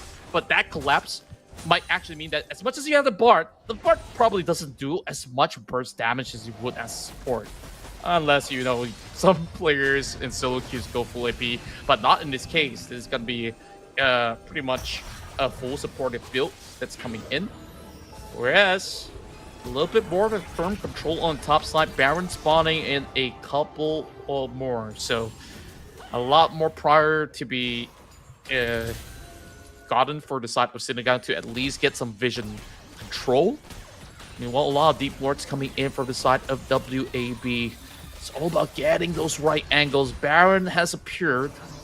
It's not going to be a direct approach, so just a little bit of dance just to clear up some of the wards. Exosin over the top side. This might just be a collapse here. Caspiel's looking to cut him off. Oh, Caspiel goes in on the Exosin, but I don't think he's in the right position yet. Maybe he's trying to pull it. Okay, here goes. All in on Exosin. Caspiel takes a lot of damage, but check out the backline as well because Rebenga is onto Roller King. But Rebenga, oh no, nice U-turn there by WAB to take down Rebenga. And that's going to be him going down. Now it's going to be Sinigang. 4 players left, but then again, 2 of them are kind of low, so they have no choice but to back away.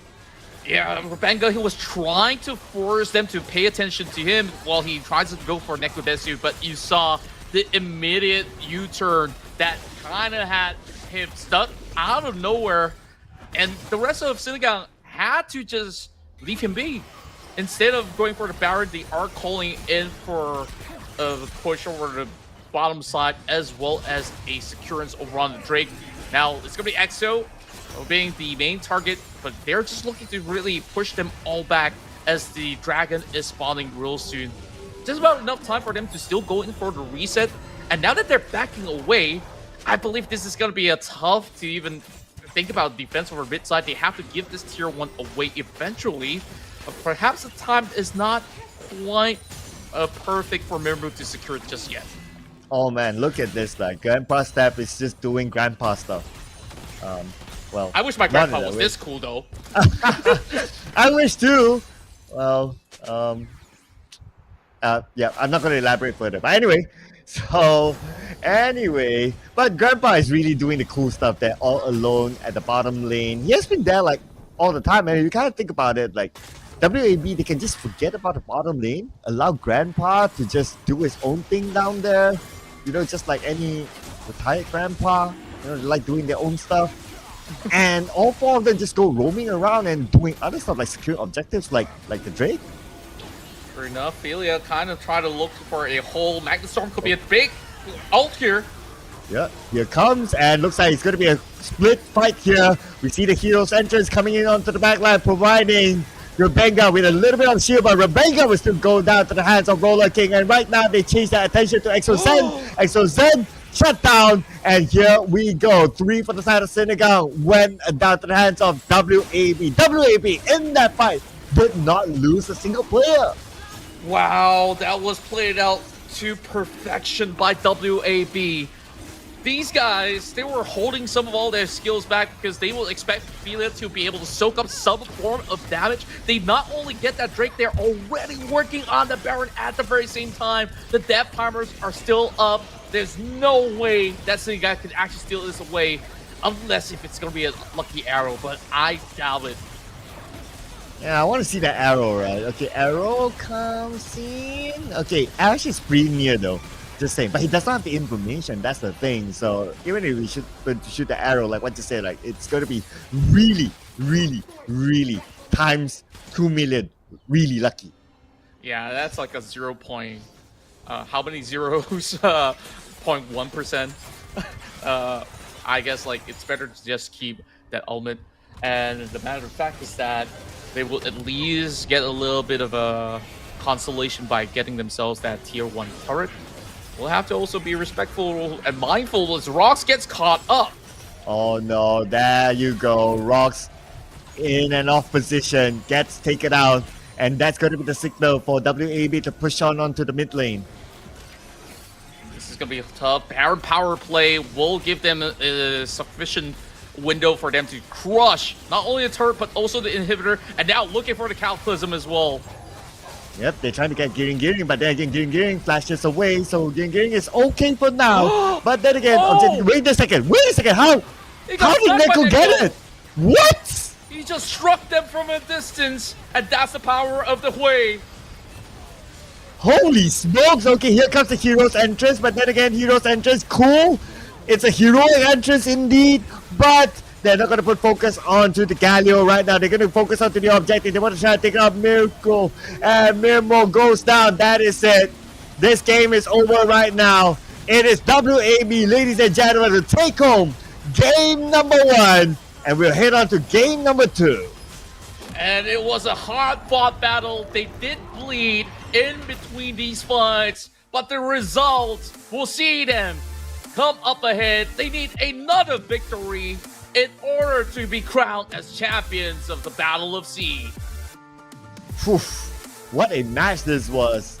It was very 50-50. You can't think about it, right? It's very 50-50. It felt like it could go either way, especially at the early stage of the game. Sinigang was really pressing WAB, especially at the mid lane. Neko had a lot of trouble, but looking at how Neko plays, it's like he's unfazed by the first few deaths that he had to face. Instead, he looks for revenge, and he gets his revenge all the time.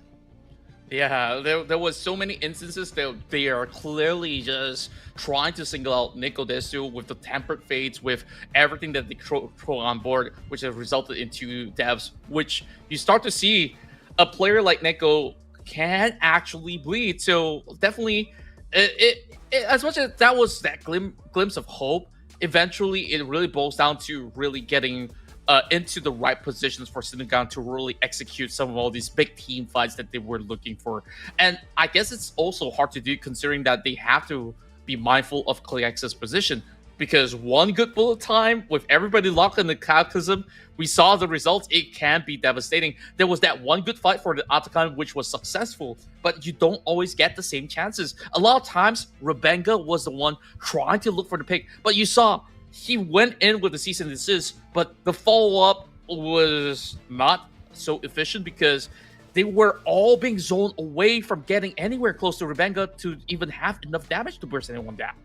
Yeah, so I mean, it was both sides have their own well-executed plays, right? If you gotta think about it, like Sinigang had the rotations in, but the objective gameplay of We Are Back is just on point. Yes, if we talk about winning fights, I would say Sinigang won a lot of their fights, but by the time they like win like a fight, like they got like maybe 2 kills or maybe even 1 kill off a pickoff, 2 lanes got taken down.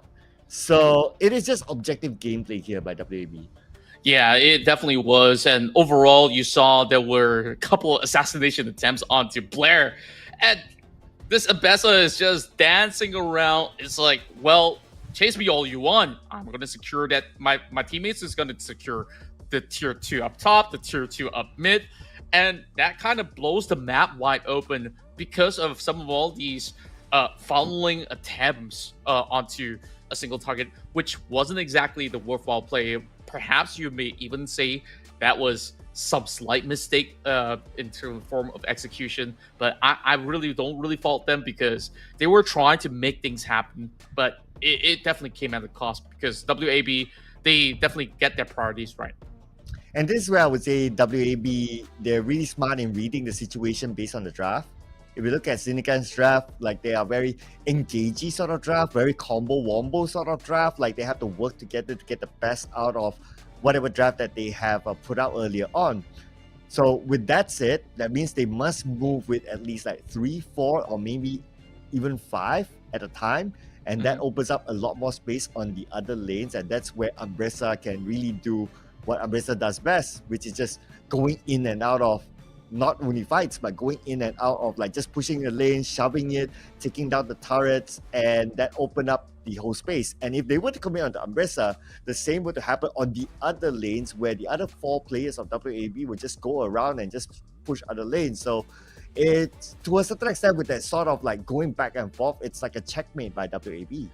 Yeah, I would agree with all that you mentioned overall. And I guess there will definitely be a shakeup in the form of picks and bans and how things would actually be dissected in that sense. I think first and foremost, what's considered by Sinigang, get rid of that Mbessa, or better yet, pick that Mbessa for yourself because based on all the rules, I believe now Sinigang will move towards the blue side with that first pick priority, so they can basically yoink that away from Blair if they ever worry.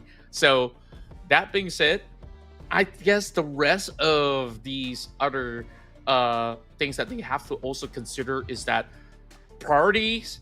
If diving Neko is something that they want to continue to do so to get those early leads for EXO, they can do that again, but maybe a little bit more pry over the bottom lane because ClayX, if he's given maybe misfortune again, his fortunes are usually a little bit more vulnerable to ganks as well. So perhaps that is a play that they can hope for. I mean, that's where the guilt feeling comes in, right? Like, if you don't put priority on the Neko, we saw what Neko is able to do. But if you kind of think about it, now that even with them putting priority on the Neko, like Neko is still able to re-farm back, get his revenge, and able to do what Neko does best, right? So, but in a more suppressed manner, I must say. So this is where it's kind of tough, right? Like, do you really still want to try? I know it's easier said than done to like, okay, then don't put too much attention on the Neko. Just put enough attention and then put attention somewhere else. But then again, these are all like theories or theory crafting, right? But in reality, they're all moving and it also depends on the draft. And sometimes you won't know what your opponent is doing. You just need to focus on what you do best. So, I mean, if trying to suppress Neko is better for them as compared to like their first game yesterday of just letting Neko go wild, I would say just stick to doing that. Yeah, that could probably be the case, but busting open that mid lane turret, it's gonna be hard since that Caspiel will be on the watch at the very same time. So it's definitely tough to do on paper at the very least. So they can definitely go for multiple attempts. So the thing, the matter of fact is that there's no weak link. You know, like I did mention, oh, you can't try to go for the Clay X dive. I mean, have you seen Philia? The guy so far would basically die for the cause, or even better yet, just buy time until Big Daddy Caspiel shows up. So it is going to be kind of like a coin flip. If you overcommit, you may actually pay the price. So eventually, they just really have to still be very proactive into these rounds, where we definitely have seen significant improvements coming from Sinigang. The game was so close. We saw neck and neck up to the 20-minute mark. And then it was really down to maybe some small little split decisions.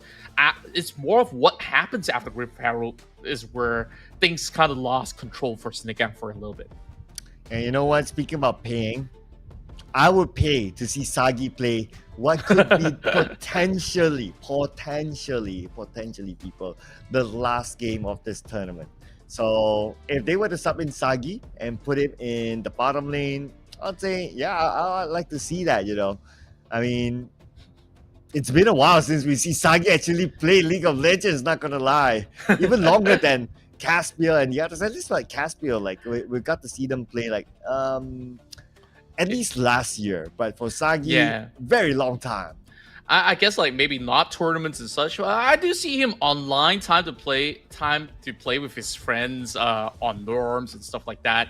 But other than that, has he been that grindy little fella that's really being sweaty on the solo queue or even rank flex? Probably not, because we know he now has a new form of passion and content creation and everything else that keeps himself busy. So he's probably watching right now. So Sagi, if you're watching, yeah, we all love you. And anyways, we also love every members of Sinigang. You know, Rox has also created a lot of great content over the years, and definitely has benefited not only the community in the Philippines, but globally. I think that Rox so far has been respected, whether it's the world of League of Legends or it's the world of Wild Rift. You know, even you can say the same about Kaigu when he coached RRQ, EXO, this legend. I have always called him the Bjergsen of Philippines for a very good reason. You saw even the play style as well as the champion pool that he has gotten. That Galio, was it satisfying? It was satisfying for me because he was doing excellent for most part. Yeah, I know, Shadow War, that the team is solid right now. I'm just putting it out there, right, because we have Sagi. And if I were to pitch something to Sagi, it's like, hey, I know Sagi has been into content and all that. You know what? Sagi playing this one game could be nice content for Sagi. I'm just saying, right? But okay, that's in my wish list. I already got my Galio wish list, so I'm not going to be too greedy on getting all my checklists here, except for maybe the Galio figurine that can be featured behind here one day. Just putting it out there. But coming to the next game, right? So we are going straight into the next game. Of course, we're going to start off with the draft first. Is there a champion that you personally would like to see? That's a really good question. Now to think about it, I'm thinking about something that is pretty equivalent in the form of flair of what they can bring to the top lane. If in the case where Abessa is being locked out, what kind of champions can we actually see that can be a very strong duelist in team fights? I'm thinking of things like maybe Gwen, if it's not being banned away. Jace has been banned out a whole lot because of how controlling he is in that early game. I guess maybe a Camille in pro play are pretty lethal. You could start off engagements by just getting those hook shots through walls to set up big Hextech ultimatums. And if it's not going to be the members of WAB, it could actually work very well for what Sinigang tried to cook up. Like, if you replace Renekton with Camille, instead of just relying on that Vi to just supply you with that big ulti coming from the Galio, Hextech ultimate confirms it. It locks you into place and then follow up with the hero's entrance. There's just no escaping. So if there's any champions, That's probably one I'm thinking of. I like how you gave me the fan service of still mentioning Galio, right? When he was a Camille. Yeah. I mean, the Hextech Automaton plus Heroes Entrance is a traditional combo. It's like there's no way you'll be able to get out of that. That's like how long of a lockdown? That's like maybe like a 5-second lockdown in total. 200 years. 200 years lockdown, right? It's almost guaranteed a kill for sure. Yeah, I guess because the whole Galio thing, that will be pretty nice. Now, if I were to would like to see one. I guess now that we have seen Vi, it's just appropriate that we have Jinx. We haven't seen the Jinx yet on our broadcast, so I mean, putting a Jinx is also a good throwback to the Arcane series. In case any of you have not watched Arcane, where have you been? You've been missing out. Go catch Arcane. It's now 2 seasons now, in case you're wondering. I won't ask you to pause this broadcast to watch Arcane. You could do it right after, since potentially we got 1 or 2 games still left intact, and you can just binge watch throughout. I don't know, maybe 2 nights if you want to finish off the whole season. Some people even do it within the span of a day. I mean, I've tried, so I kind of know the duration of it. So that's if you have that many hours that's freed up. So that's it. We're looking at ADC swaps. There's definitely plenty of options out there. We didn't really get to see Kaisa. We didn't really get to see a lot of all these other big pickups. I'm not too sure about Jin or some of all these crit damage dealers. I guess when you go into pro play, Jinx has its place, but it is still an ADC that doesn't really provide that form of mobility. So you will more often see things like maybe a Lucian or even something that comes along with a dash kit.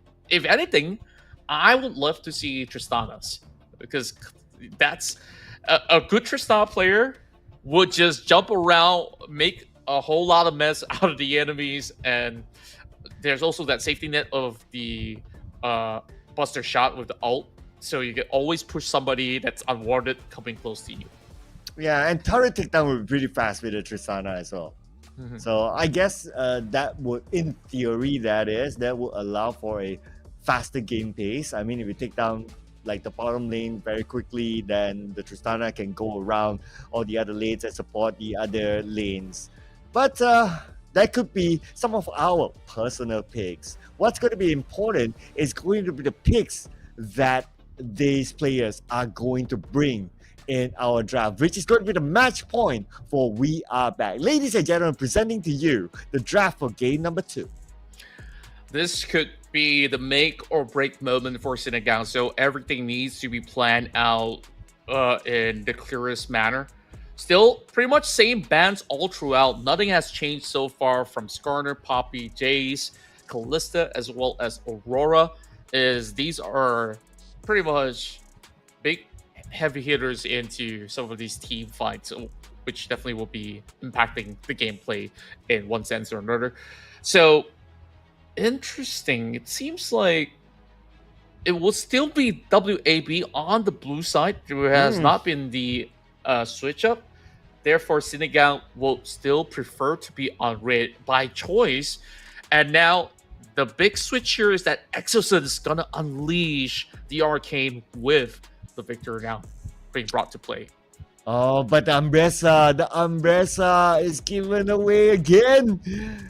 Okay, so I mean, Renekton is a good matchup with Umbrella on the lane, not gonna lie. If they were to pick that again, it's okay, but it's just like the mid-game onwards, like Umbrella is going to do what Umbrella does best, like what we saw earlier on, then they're gonna have a big problem. So they have to find a solution to that.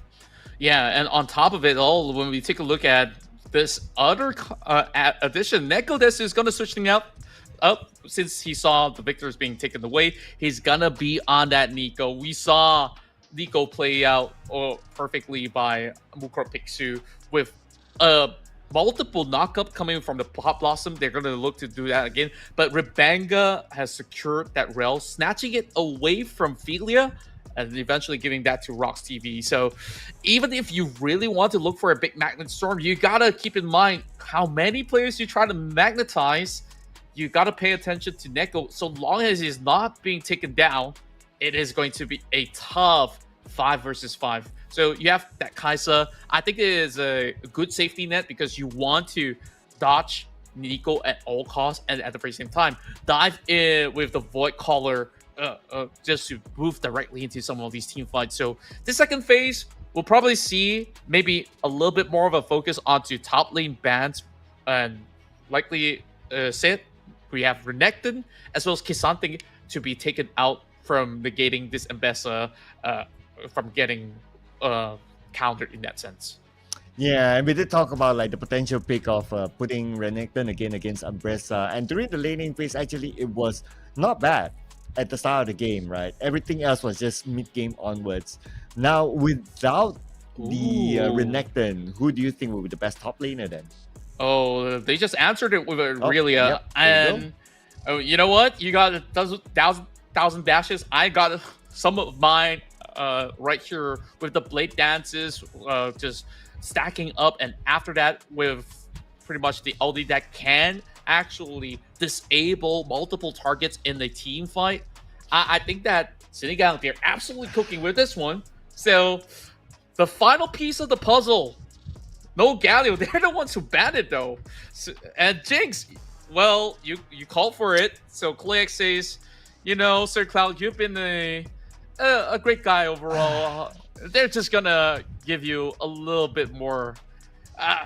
Is this fan service? I don't know. I feel like your power of manifestation has been great. Manifest that figurine a lot more. I think Riot might actually make a big one for you. Who knows?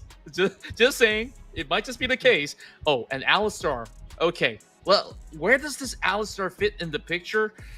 I guess that you can go for a lot of disruption, but not really the ideal kind of pick to really reach out for Kaisa unless provided with the right instances. I think the main job here is for this Alistar to knock away that Wukong, knock away that rail from maybe causing that great initiation, and then look to really protect this Jinx, and we go on from there.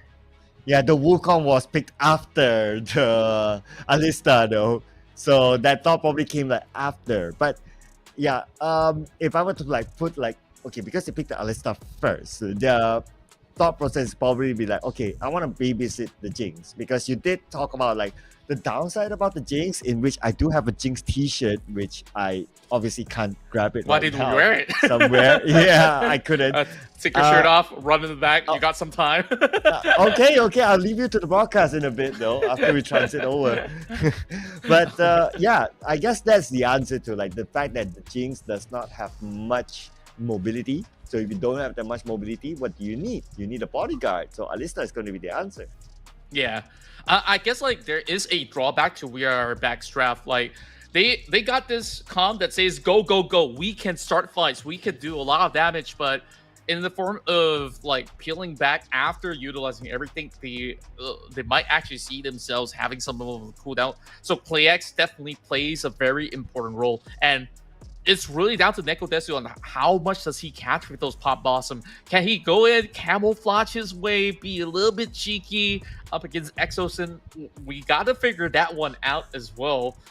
And I think that the big player here for Sinigang is all down to Kaigu on how he really goes into really set a perfect ult into some of all these team fights. So that is going to be the big play, and I feel like it could still kind of match up to the tempo of Mbessa, given the right timing windows.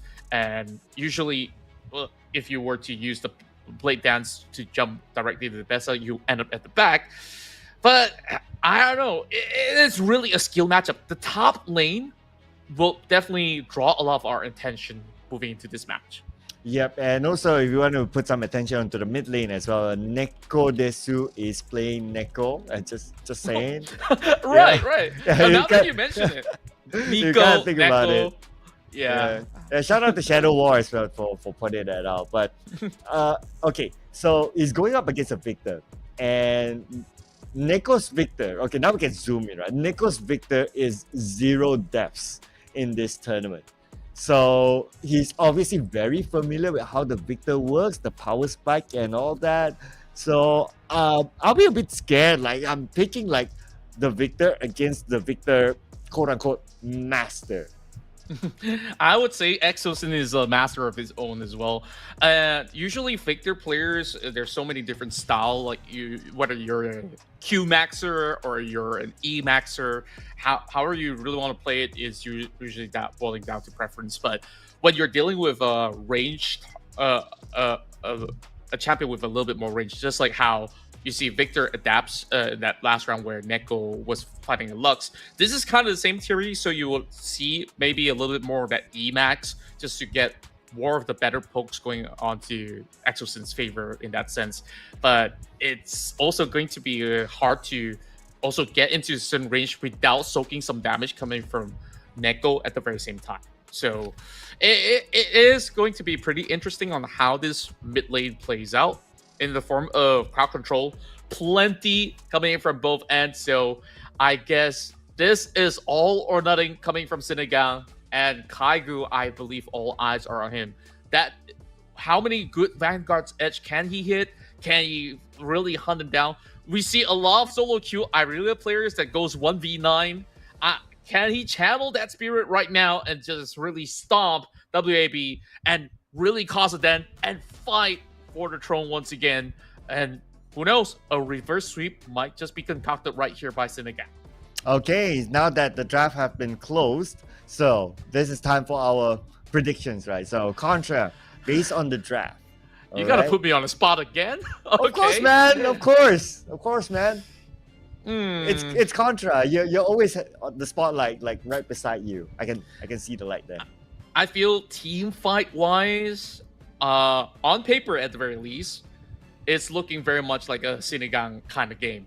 If they don't get picked off a lot, that is. If they get picked off too much by Caspiel, I would say otherwise, because if you really just look at this head-to-head, generically, I would still say that there's still a little bit more of a tough struggle when you put Nocturne versus a Wukong, because you got that double knockup, you got raw damages coming through, and with that clone to decoy, you can also get out of certain sticky situations.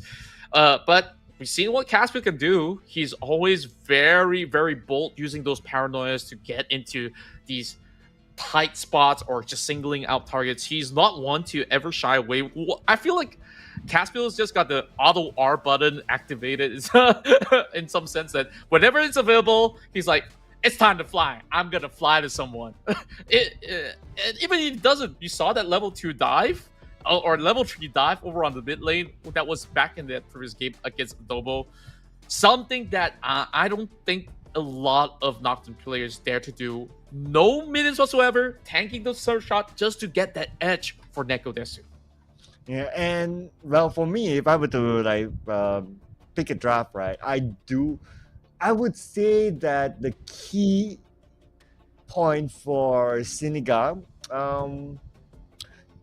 is how they deal with the Ambrisa, especially on the mid game onwards. Now, the early game, it's fine. I do think that they're able to deal with the Ambrisa on the laning phase, but what happens like 15 minutes onwards? That's going to be the big decider. If they allow Ambrisa to again have like a free lane like before, like able to push out the other side, that is going to be really, really difficult again. They're going to face up with the same situation. But if somehow they're able to deal with the Ambrisa, whether like every time they go, they take out the Ambrisa, not letting Ambrisa to dash away, or they force the Ambrisa to play with the entire team, then they would be heading on the right trajectory, I must say.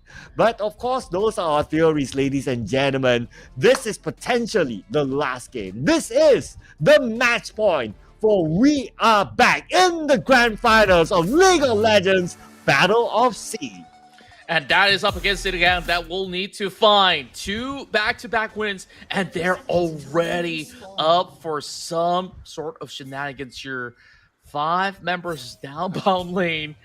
And is this going to be a catch over onto Clayx to be perhaps the unsuspecting victim? Managed to spot that Rel quickly as she goes. This Jinx will have to fall back. But keep in mind, no vision whatsoever. This is going to be a big collapse if it does happen. But take a look at Caspiel. He's already moved into the deep enemy lines, dropping a ward over onto the Raptors camp, or should I say that brush over there. So no casualties. That's good to see. Yeah, it looks like a more respectful start to both sides at this time. Not really doing the early jungle invasions or those ambitious moves as what we saw before. And I guess like right now the pressure is on for We Are Back as well, because yeah, it's match point and you don't want to go to game number 3 if you are We Are Back, because you don't want to lose that momentum that you've been gaining the entire tournament. That's right, and also take note for the fact that in this interesting matchup over the mid lane, and usually you have this form of a passive for Nico where she can camouflage either as a ward, as a minion, or as another champion of her own team.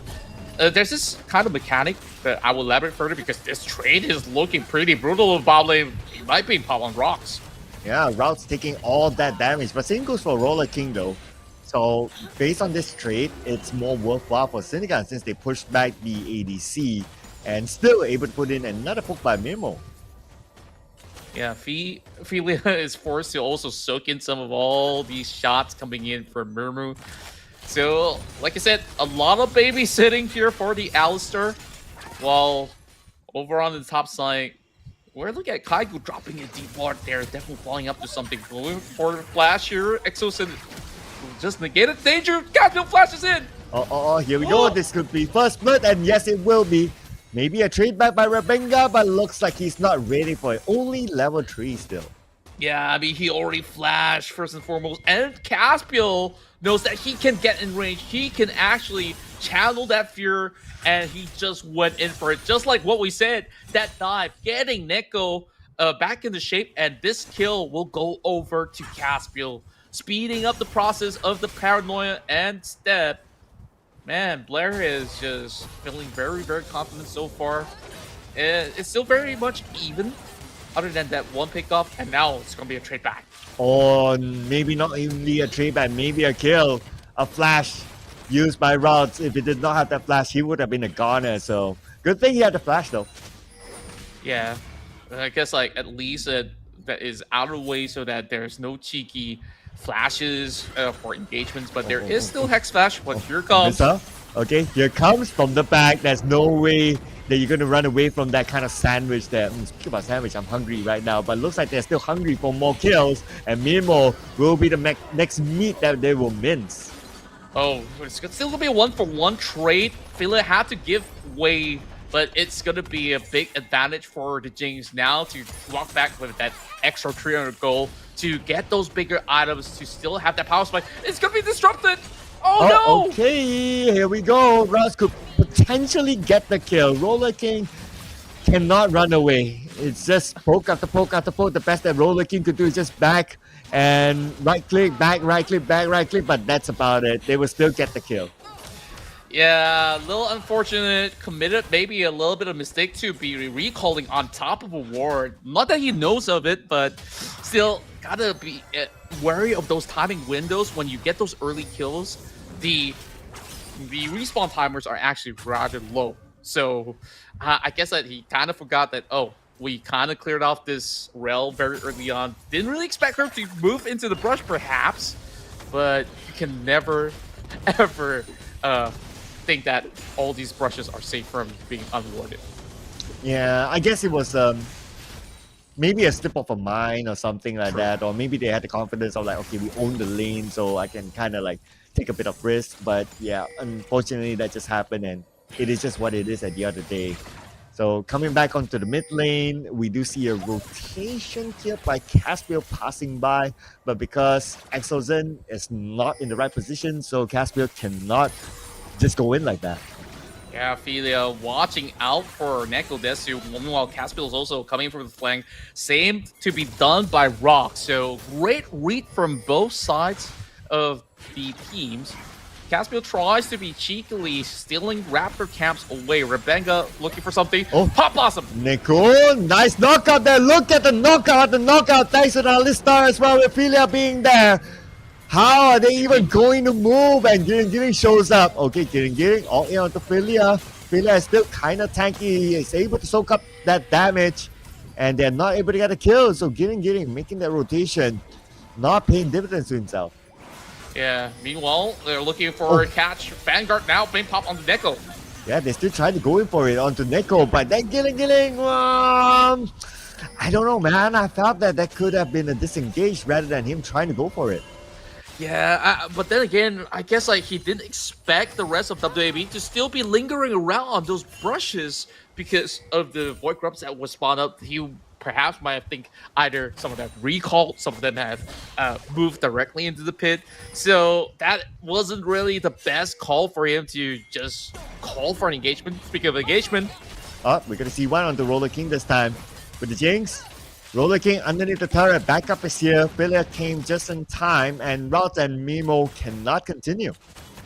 yeah, meanwhile, Rabanga does get that free space to try to secure that first Drake. It's going to be a Cloud Drake, a little bit of movement speed boost, while I guess that opens a little bit of door for Caspiel to eventually work on the grubs, which he's still on the Gromp instead. It is rather warded, so I'm wondering whether or not if Exosin as well as Kai will eventually collapse onto the pit. We see some pings going down over onto the grubs. I don't think that they can kind of contest safely, so they're just gonna notify, okay, Nocturne's gonna be here, so mid lane, you gotta be careful. No, hopefully no more dives. Paranoia is online, by the way, so that could potentially be what Caspiel will be up to once this Victor overextends.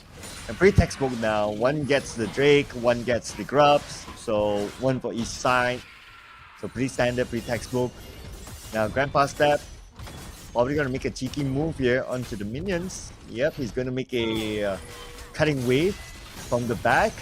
So that's gonna be a good clear of the minions for himself, except for that one minion that he had to let go. Yeah, also, the reason why Step does that is so that the minions don't really freeze underneath the turret of this Aurelia, but then again, she's just trying to sacrifice a little bit of HP while there's a little bit of a fight happening over bot. Yep, it's going to be 3v2. They try to get Roller King, but then again, Philia is the wall between them and Roller King. So Roller King is still safe and sound, and that is again Philia doing what an Alista does best, being the babysitter. Yeah, so far perfect peels coming out of Philia just to really safeguard this Jinx overall. I believe in terms of itemization as well, there is just like a really slight advantage. You know, if it's gonna be a proxy for Navissa, Kagu says, you know what, I could do exactly the same. So you want to tank those minions, go do it. Yeah. So the question is whether or not will that be visited by a flying Caspiel to greet that Aurelia? Probably not so. Oh, here comes public execution of the Exosen. But the minions arrive a bit tad too late, and the turret was hitting him. A little bit of jump scare if you were on Exo's screen, you know, like he preemptively burned that flash despite him being underneath the turret because he respected perhaps Neko Desu can actually cut really closely. So that's big news. Victor now without the flash, a little bit more vulnerable, but there's all to it. Now that kind of forces Exosin to kind of sit back, hug the turret, and not do much unless if you had to roam for some of all these objectives. The good news is no objectives available for the time being, so for now you could just wait till you get your flash up again and eventually look for perhaps a little bit more alternative. Now at least this is going to be accompanied by rocks so that can kind of thin out the wave, else this will be permanently pushed into Neko, and that is not going to be a situation that he wants to deal with. If you get that wave frozen, it will put EXO in a very awkward position. Meanwhile, supports greeting each other. Maybe a little dive might be set into place, but Rabanga, he's got to join in the frame. Just saying hi to Philia. Okay, a bit of an engagement, but Philia is definitely not the target that they want. Yeah, Philia has still 50% of health. They want Roller King though, but because of the gap that they have between themselves and Roller King and Philia being in between, so it's not going to be that easy. Still, they will go in onto Philia. Philia flashes up. Philia might fall. Finally, they got Philia, and now that means Roller King is wide open. but it's underneath the turret though. Oh. And Roller King, look at the damage by Roller King. They cannot go in at all. They almost got him, but the U-turn by Roller King. Oh man, this guy knows what he's doing. Holy smokes, here comes the wait, Re what? against the Ignite! Roll! Oh, whoa. Turns it all around! What a play! And meanwhile, there's more happening top. Oh, okay, now the chase on the Gilling looks like they're still going to go in for it. Gilling, he's not going to be able to get out of this. One last hit left. And Caspiel. You know, back in my hometown, they call it as KS. Yeah, we call it a KS at any given point in time, you know? But it is something that needs to be done because you saw how slippery Kaigu was. Good attempt to try to survive, but Caspiel, while we were watching what went down over the bottom side, he also got Neko a kill over mid lane with the Paranoia, which was done with that small picture-in-picture early on. Grubs is now online, so this is going to be a big fight that will erupt. This is no cycle on this Wukong, so maybe a little bit tougher on how they really want to take a direct approach. Caspiel now goes on rocks. Oh, here comes Caspiel onto rocks. That's going to be the first target, but Rocks is still able to tank out the damage. But from the back, we have Roller King putting out the damage himself, getting Rocks, and now they switch their target onto Exozen. Exozen will be the next to fall. 3 targets. Make that 2 targets. Oh no, it's 3 targets actually taken out. But we are back. And that was clean. That call to jump onto this rail was the perfect one to be executed because they also called that Rocks have already burned the flash trying to take down Roller King early on. So they paid attention to it because once the rail commits, she got no backup plan to fall back. So that was just a clear window of opportunity. Because of that situation, you see the passive was activated from ClayX to continue to give chase, and they just lost that prio to the Grubs. And they got the Grubs, so objective done. But they will get more out of this fight now. Now Gilling is the one's in trouble. They made it turn the other way, and they're going in for the chase. Filia can soak up some damage. It's going to be okay for him. Gilling tries to make a U-turn, but how are you going to get away from those 3 champions?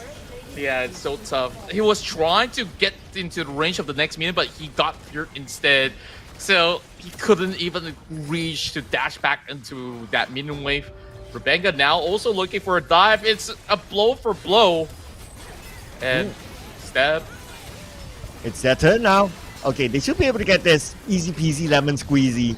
And they will squeeze down Umbrella and also squeeze down the turret at the same time while they're at it. Yeah, as much as they got this turret, it seems like the rest of WAB, they are maybe a step quicker than they do. So they also open up that spacing for Neko Desu to secure the T1 over the mid. Top side's also getting chunked down. Once again, it's all about the big macro plays, but Kaigo is trying to hold on. And there's something that we did talk about, right? But before that, it's going to be Kaigo all alone. Again, it's going to be the same situation. So a kill onto Kaigo at the top lane. If you put all your focus on the Umbrella, they will be punished by the objective gameplay. But we are back from the other lanes. Wow, this has been an explosive battle all throughout. And we are back, they have already snowballed into 29k gold lead. Well, actually not gold lead, but here comes Paranoia. Yep, Caspiel onto the top. And where is Exozen going to go now? He cannot possibly tank out that amount of damage. And look at the speed of Caspiel's attack. Now they want to try to get a trade back, but I kind of doubt so they'll be able to do it. Yeah, he's just trying to run into the safety net of the turret. Rocks. Can he actually find him? I guess that he's gonna be off the grass. He can even try to naughty. beta recon. Yeah, just like catch me if you can. I can still block at least 1 spell. But look at what the rest of We Are Back are up to. Already putting a little bit more pressure over our mid side. So I guess it's gonna be exchange of powers once again. They're looking to take down top side, but you kind of want to care for T2. Yeah, underneath the turret, not going to be an issue for We Are Back. They're willing to go in for it while Filia soaks up with damage from the turret. Turret will fall for sure, but at the same time, at the back, beautiful knockout. They got 2, and here comes Gunbuster Stab, and they cleared out the mid lane. Oh boy, I wish they put a little bit more potential over mid, and now they also get caught up. The TP's coming in. Oh, Caspiel, 1v2. Okay, he gets the first target. Now it's going to be Rocks. He has backup from Grandpa Stab who TP'd to the top lane. And that's going to be a nice cleanup again, but we are back. Yeah, it's like, you know, in those movies where there's like some celebrities with a cameo, that's what Grandpa Step's actually doing with TP. It really felt like Caspiel would have actually secured it as well, but I guess, you know, better showing up than never. 7 kills already on this Nocturne, and once more, Neko Desu goes unkillable. 305 at the record for this moment. It seems like Exosen's kind of struggling with this victor, but in the late game phase, this victor will still have its own impact. It will definitely take a while to get there because he's one item fully behind of this Nico at this moment. He's not going to look for any form of trades. For the meantime, they really have to rely on Kaigu to really set things up. Okay, here comes the alley fight here. And we can see Pelia at the front line as usual. They caught 2. They will first get 1. Taking out Mirmo and then Rocks. 2 down for the side of Sinigan. No way they can re-engage. Yeah, with the Herald also being popped over the bottom side, they are definitely looking to secure this within safe distance, zoning completely the rest of the members of Sinigang. They're just gonna sit by and watch, but perfect executions out. Oh, all the way to the back line. Look at this. Grandpa that will lead the front line! And it is a multiple kill. I kind of lost count at some point, ladies and gentlemen. Pretty much looks like an ace for me, but they're not done yet though. We still have Rocks together with Mimo, who's back onto the fight, and now Rocks will fall, and this is a confirmed ace given to We Are Back. The exceptional plays coming from Neko Desu to hit that 3 members of Pop Awesome has earned them the throne, the championship here at the Battle of S.E.A. as they take down Senegal to be crowned as champions, as GMY reigns supreme, and here we have the last dance. I guess it's not over just yet. It's a little bit of friendly greeting as they will now be the winners of the SEA tournament. Your champions, ladies and gentlemen. Literally, we are back! Woo! Oh, I gotta take a breather. This game was so entertaining. Well, surely enough, like Sinigang, they start to suffer with a couple of all these pickoffs, but they never go down without a fight. They were just going back and forth, and then they start to show signs of desperation with some of all this chase over bottom side, some of all these big ultimates expended just to catch one or so, and then we are back. They're always answering by just getting those turrets, getting those dives, and then you saw that out of nowhere, the public execution from Blair, and then followed by Neko Desu. These two have gotten the craziest synergy, and on top of that, you got some daredevil moves coming from Caspiel, diving in with the paranoia. It was just incredible. I don't know what else to tell you. I kept count. So Nekodesu actually died only twice the entire tournament. Just putting it out there, right? So this is the journey, ladies and gentlemen. We are back. Solid performance. Did not drop a single game from the start of this tournament. They started off by meeting with Sinigan. They won that game. And then they met with Hyukao. They won that as well. They met with Adobo. Won that in the grand finals. Clean sweep 2-0 to take home the championship against Sinigan again. Congratulations again to We Are Back, SGMY representatives, ladies and gentlemen. And hopefully we get to see them more in the future. Literally, we want to see them back. Yep, and hopefully with this win, they might consider a big reunion. Who knows? They might form another esports team all together to compete amongst the best of Southeast Asia.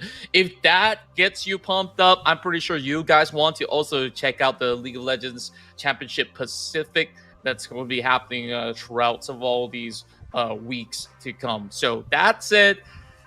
Wow, what a journey it has been.